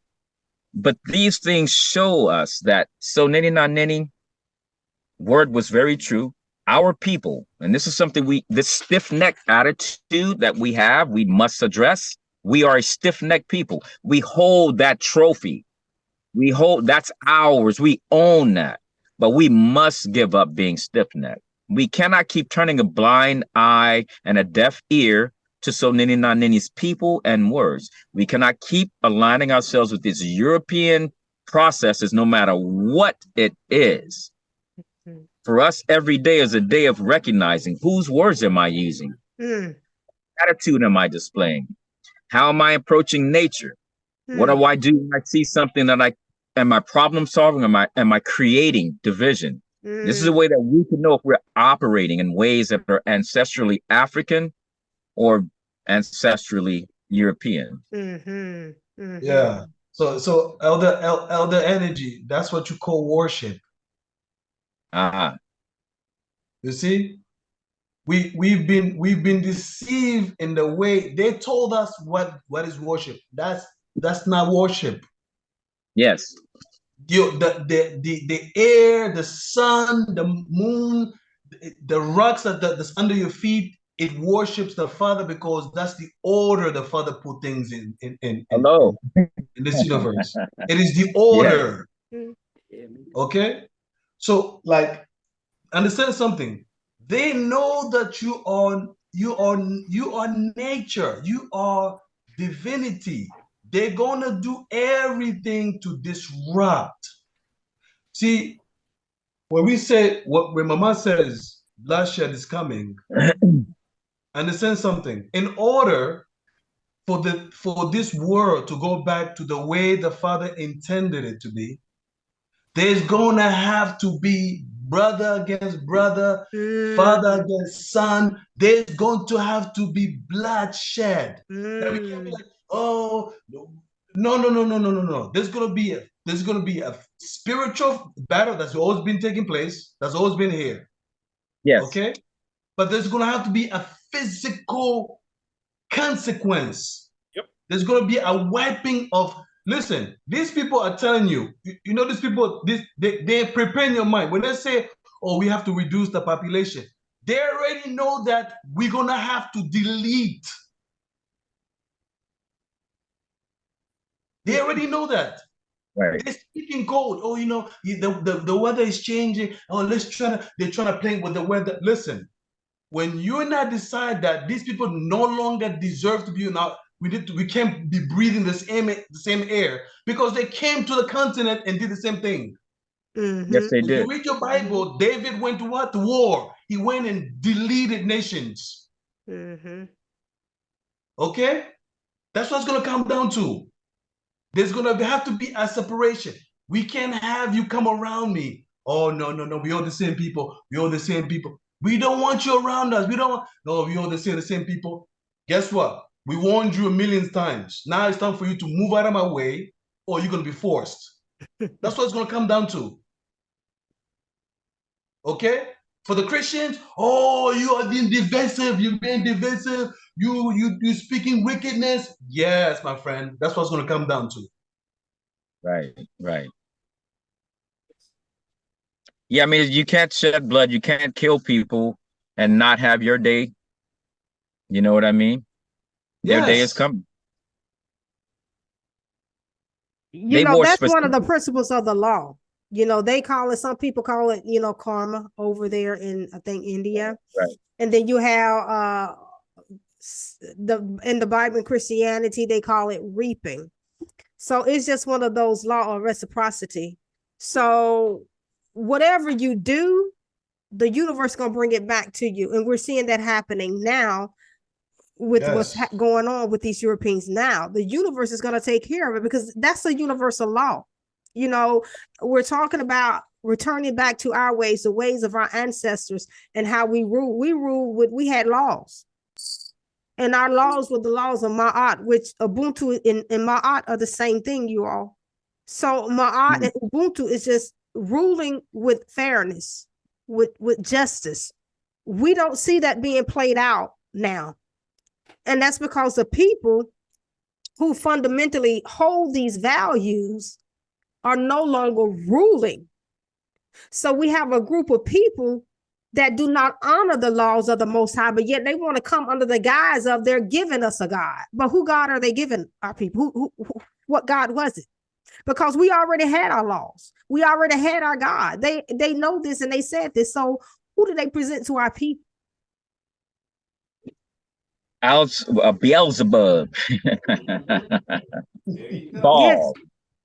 Doggone. Yeah, they gave us entities that are not gods. Entities that are not ours. And so people need to understand, our people don't understand that when they said devils, they're nothing more than energy. Spirits are nothing more than energies. So me and Nzambi was talking about when they go to these Christian church, I was trying to explain to my mother where the etymology of the word church came from Circe, which means witchcraft or sorcery. So you say you're going to the house of sorcery because why? They have these people under a trend. So yeah, witchcraft is taking place in the church, whether they want it or not. It is. So doing that blood sacrifice, you're drinking the blood and eating the body and all that. Yes, so they do their rituals, and I told my son, I said they don't understand when they're calling on that name or that false deity that doesn't belong to us. Anything that you give your time and your energy to, you're feeding it. Yes. So the more you think about it, the more that you praise it, et cetera, you giving it energy. So they're feeding the energy of our enemies' entities, and it's growing, and that's helping them to stay in power. See, what has happened is now you have a lot of us that have left this evil entity, and it has lost power. Energy is nothing more than power. So they've lost energy, they've lost power, and they're still losing it because more and more are going to be coming out. But they're fueling the beast, and they don't realize this. Yeah. You gotta tell them about it. They think you lost your mind. Yep. Y'all heard him. What did he say? He said when you try to tell them this, they think you have lost your mind, and they do. You know. Yeah. I would say I lost that ideological European alignment. Completely lost. Exactly. And thank you for acknowledging that. Absolutely. We've lost that, and that's essentially what that Christ made. They just stolen it and repackaged it and gave it to us in another way. And that'll come out a little more in my teaching about Ntu, because it ties in with that. That is simply all Asar, all of that. When you look at those are not those are principles. Our ancestors use symbolism. We're people that speaking like that. You know, we were the one where they got the secret society from. They called it secret societies. We had schools that they didn't just let anybody into. And they, called secret societies. And so you learned about certain things, and they learned a little bit too much, you all. To me, it's a little bit, it was a little bit, they don't know a lot, but it's a little bit too much for them demons or the evil that they have done. Yes, that they have done on the world. And so I want to add this real quick, because this still ties in with ASILI. I think that was Sister Tamara that said that they steal, kill, and destroy. The Bible said the thief comes but to steal, kill, and destroy. So when you look at that, you have to look at who has done that. What group of people have stolen, killed, and destroyed? Yes. So we're dealing with oh my goodness. I don't know. And our people don't understand when you mix your seed. See, that's why Tata Nzambi told us not to mix one. He knew who they were. Yes. He told us, don't mix your seed with it. Right. Big trouble if you do. And he told us that to protect us. That was a way of him protecting his children. Don't go over there on that side of the street. There's danger. Yes. What did you say, Brother Energy? So I'm one of the persons who didn't listen to his mother and father and did the exact opposite. I have 2 children by European women, 30 and 19. None of the kids don't talk to me, neither do the women. It happened to me in Louisiana. I heard my mother, as I grew up, telling the stories of her friends who got caught with white women and the guillotine. My mama used to watch them use a guillotine in Louisiana before I was born, cutting your head off. What? That's what. Oh, yes. I didn't know that. Yes, they still hung and used the guillotine in Louisiana in the 1960s. You ain't that much older than my brother. So my mother was born in 42. They're barbaric. They're horrible. And I started running track and field really early on by this good friend, introduced me, swooped me in.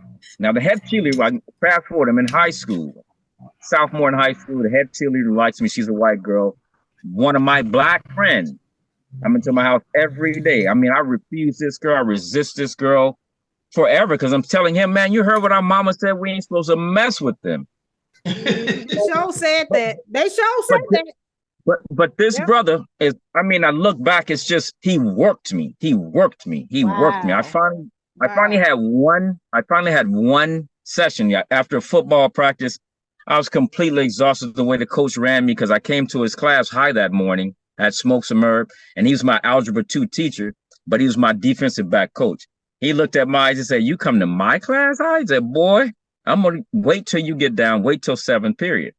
Anyway, Coach Kelly had such an arm. I still got fingers that are messed up from catching his balls, but he kept putting the ball 1 to 2 yards in front of me. He had me running 30 minutes after every other defensive back had gone in from their drill.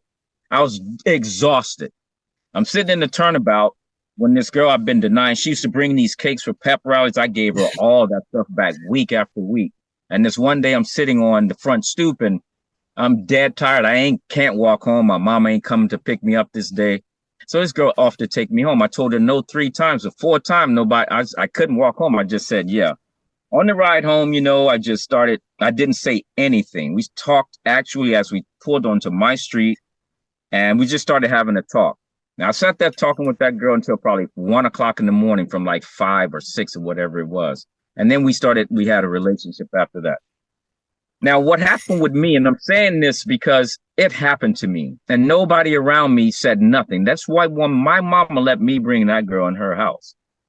And I'm a 15-year-old boy just wondering what's going on with my world. I'm losing every female, every black, still haven't regained those relationships. Every one of my black girlfriends dropped me. Even my sister didn't have a relationship with her. It killed my life. And so, for those of you who are out there entertaining, messing with these women, like ignorance is not bliss. Like the things they tell us is a lie. they see us, you need to know how European women, they see us as novelties. And I don't care what relationship you're in with whomever you with, any black woman and man. What I mean by they're consistently objectifying you in the relationship. These slight phrases, these ways of being that come up. And because you made the change, you kind of like you separated yourself from your people now. So you have to put on that front like you're back in this being that you're with. It's all deeper mind, it's all deeper brainwashing, all deeper mindset. So in 2009, you know, I went through 3 years of being suicidal, 2006 to 2009. I tried killing myself. I wanted to leave this planet. And I saw this woman. I went to see a therapist on the other side of the island because I hadn't been talking to anyone, but I knew I needed to reach out to someone. So I go and I talk to this woman, and you know, she's right from like right near Shreveport, Louisiana, where I grew up. She grew up in Decatur, Texas, but she's a Cajun woman. And when I walked into her office, she said, "Tell me exactly what you're dealing with right now, because typically," she said, "the way Source has me moving, I'm here, but you know what?" She says, "I'm the only person working for this whole department that moves like this. He tends to send me to people who need help, and then I'm on to the next." And so I told her exactly what was going on. At that point, though, I had stopped messing with white people, white women, and because I live on this island, you know, I was celibate and just living my life because I don't have no option. I'm still living that way today. But it took me waking up from this nightmare, being in these lands where our people aren't friendly to each other. And I'll tell you what, it was a phase in my life, and this is to the men out there. Now, I had dyslexia. I made great grades in school, but I tested poorly because the reading comprehension, the timing would take for me to figure it all out in my head. That buzzer would go off and I'd get maybe 15 problems out of 200, you know, done. So I was never going to be a part of, I was never going to be successful in the world that they created out there based upon the criteria for someone who my brain worked like mine. And so sometimes we find ourselves living insecure in an environment based upon the parameters that they set up for you to be successful or not successful. There you go, brother. All of these things play heavily on a young man out in the world confronted with a young black woman asking you where your business card is, or what kind of car you driving, or what kind of clothes you drink. She ain't messing with you if you ain't got that. You know, so what they did to us is they affected our women and men in a way where they juxtaposed us because of this pursuit of happiness, this pursuit of progress. Only. That's the only reason we're opposed to each other. Everything that we're opposed to, where each other where each others are concerned, has to do with the dollar. There you go. Pursuit of profit. Only just the dollar. Yep. What kind of car? What kind of house? What can you afford? Can you take the vacation? If you can do this, you can get the woman. What? Yeah.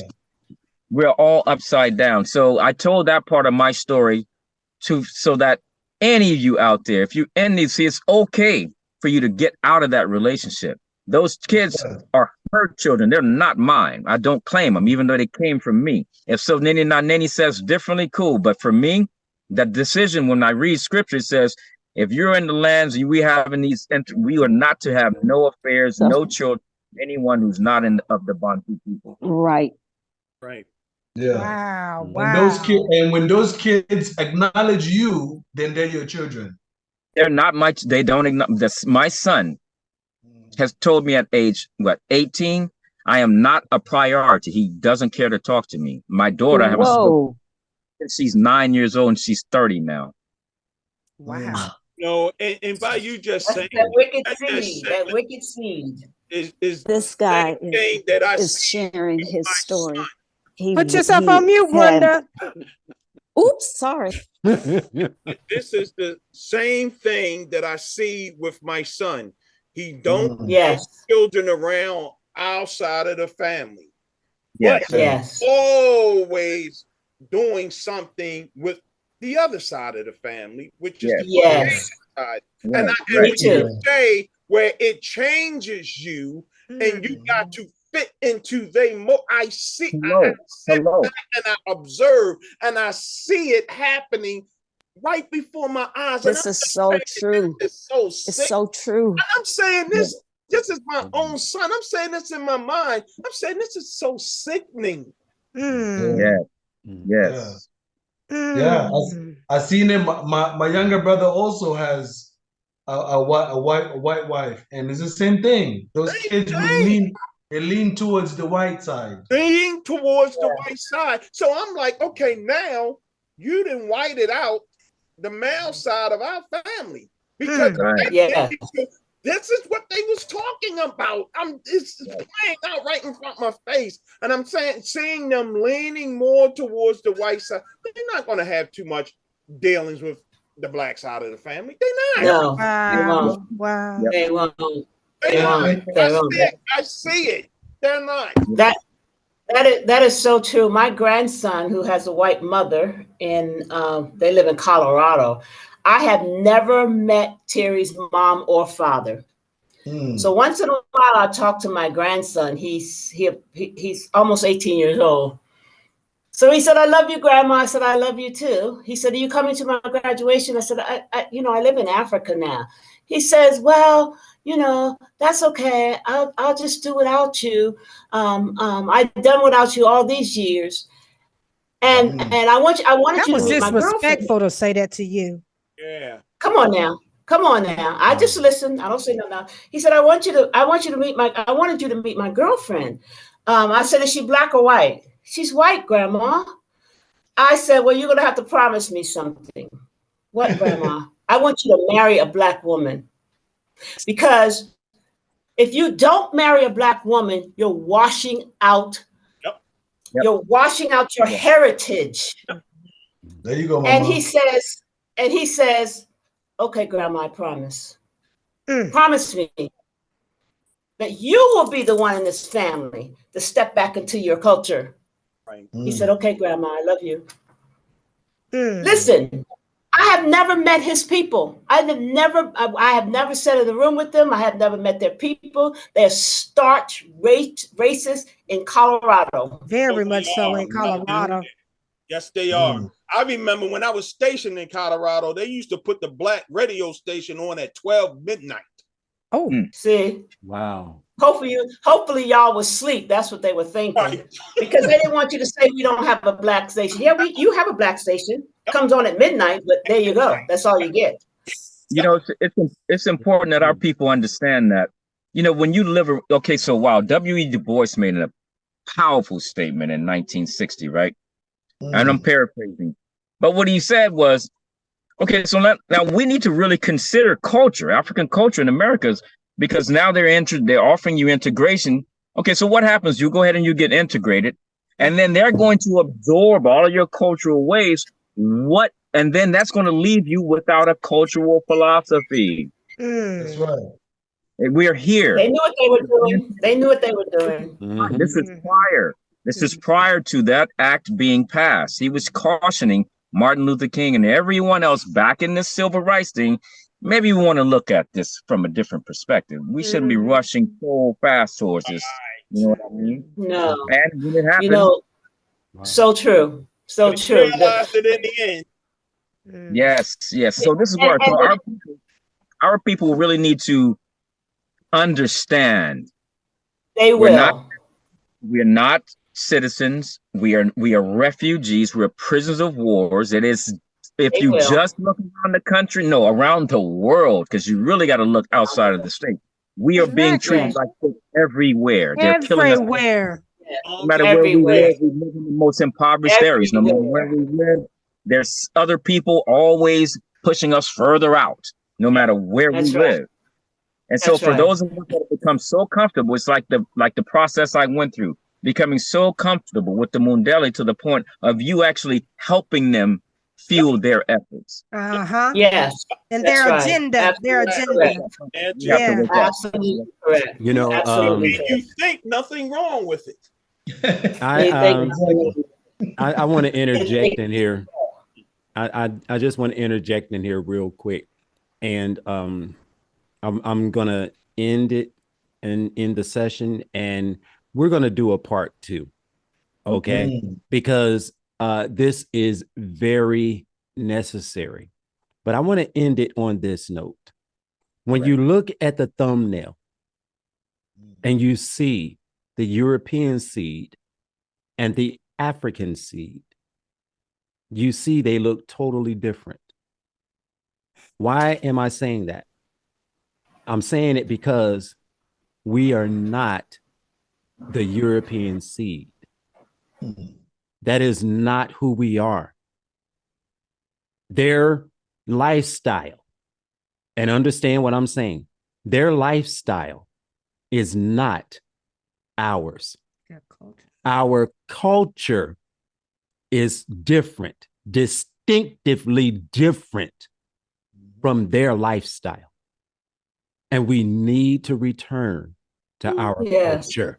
Yes. Okay. In our ways. We have to return because, again, we are gods. They're not. Right. And they know this. We are. They know this. And there's one thing also that I love that Dr. Marimba said. It's the Dogon tribe, if I pronounced it right. How they observe the stars, okay? And we're able to tell the positions and everything in space with the stars. But the European couldn't do it. They don't have that ability. See, the Dogon tribe did not use telescopes. Right. They didn't use any type of technology. Okay? But the Europeans have to. Right. And they don't understand. They didn't understand. How are they able to do it? Let me tell you, because we're gods. You're not. That's right. That's Come right. on. And we also have to. With nature. We must embrace that. That's also how they navigated the seas to all the different continents too, by the stars. Yes. Yes. Yes. And another thing that's important for us to really be aware of and understand, you know, now there are a lot of mixed marriages, right? As we've been removed. And I tend to see children of the mixed marriages as a huge, you know, consortium of people online now, mixed kids, you know, trying to determine whether they're white or black, what side they need to be on. I'm just going to put it to you this way. I'll lay it out in this form, and the decision will have to be made by you. We have to again think about what happened. There's a diaspora. There's something called the Great MAAFA, the Great Disaster. And this disaster, and why was it a great disaster? The children of Akabulan were removed, taken to another place, treated harshly. That's a great disaster. Now, if you look at what happened in that great disaster, even though we were amongst the world's people, the Bantu, up until it left in those ways, had a certain way of living that was expected of us. And that was not embracing any other people in marriage outside of Bantu. Now, if you're not certain that you're Bantu, then that's where you maybe will have to find that out. But if you're, as you are Bantu, when you look at these mixed marriages, you simply are to perform the way scripture reads. You simply take the initiative to follow the path of how scripture reads. So mixed multitudes, so Nene Nene is going to clarify that, because how it's written in the Bible, I'm pretty sure it's tainted as to how they speak about how the mixed multitude will fit into Jerusalem when we're rebuilding it, right? But right now, you get to make the determination to do what's right. You're not obligated to be with a person because you, through being indoctrinated, fell for something that had to do with economics. So basically, you were self-deceived, is what I'm saying, and it's up to you to unravel that you've allowed yourself to get into, to be involved with. Because when the rubber meets the road, when this race war happens, this is what you're going to be faced with. Your life will be in jeopardy if you are walking with something like that by you. Exactly. Exactly. Yes. That's right. I know that this was a very deep and heavy subject, but again, it was much needed. So it's needed. You wanted to Yes. say something? It's needed. This is off topic, you all, but it popped in my head. So I'm gonna say it since it popped in my spirit for you all to ponder on. And I can't hear you, Mama. I can't hear you. I said that this is off topic, but That's better. but it popped in my spirit. So I'm gonna pose this question to you all to, you know, bring it maybe on the next session, because it's just a thought question. If you pay attention to our people, we always habitate in the South. Why? What is it about the South? When you go onto the continent, where are we at? South of downtowns everywhere. Always in the Okay, South. when you come over here into America, majority of the people, we know that there was a great migration here and they started going north. Where were all of them at? Down the South. Now, when you go even individual into the different cities in America, majority of us are in the southern part of the cities. Yep. Have y'all ever paid attention to that? I have, Yes. because I watched them with gentrification. I watched the very southern cities where our people were located during the 80s. I watched how they transformed those areas, and now they're all gentrified, and they're white people living in what used to be South cities. That's right. That's right. Philadelphia. So I just wanted to, it's something, when they put something on my spirit like that, it's been on my spirit for several years now. It's something about that South in us. It's something spiritual. It's something significant. Huh? Our global positioning system. Yeah. But it's something significant there, and it'll come to me. Usually when that happens to me, I end up getting the answer just that I have not got the full deepness of it yet. The full deepness. Yeah. Well, all right, family. We love you all so much. We're going to go ahead and cut it short because I know it has been, we've been talking about this. This is, again, a very deep subject, and we're going to come with a part 2. This is necessary. And again, as my brother in Cozy Energy has stated also, this is not about being racist at all. No. Okay. It is not about disliking white people. It's not about that, but it's about presenting truth. It is about presenting the nature of people. Okay. And just simply to say, their ways are not ours, though we were indoctrinated in their ways, though we walk in their ways because we're in their society. It is not our nature. I did a video some months ago, and it was entitled Mundeleitis. and when you think about itis, it is some sort of disease. And we as Bantu, as Black people, as African, Suffer from it. we have taken on the disease of those, our former captives.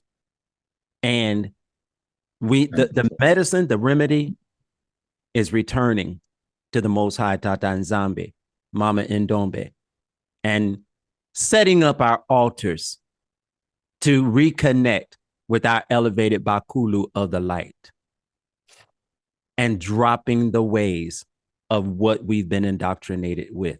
Now, some of you may think, I don't know about the altars. That sounds demonic. It sounds demonic to you because that's what we've been indoctrinated with. Come on. All right. That's what we've been indoctrinated with.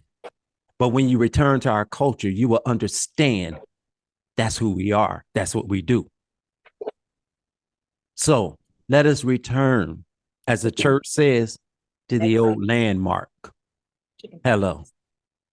And go back to who we are. So community, I love you all so much. I thank you for your input. This has truly been powerful. I am so honored to be a part of you all and be a part, of this gathering. My grandson sitting here just calling me Coco. He's trying to get my attention. But again, Nkosi Dream Energy, Matondo Masaka, Nkosi Silverback, Mama Bantu, you know, everyone that input. Thank you. And I apologize for my being open, but this was so excited and needed for me. So please forgive me.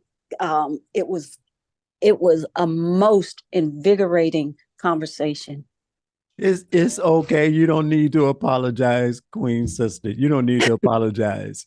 You know, we understand because yes, you know, the conversation was so deep, so beautiful.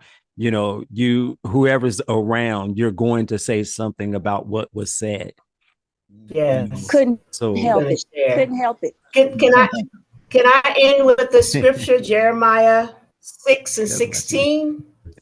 Yes, ma'am. This is the international version. This is what Tata Nzambi says. Stand at the crossroads and look. Ask for the ancient path. The what?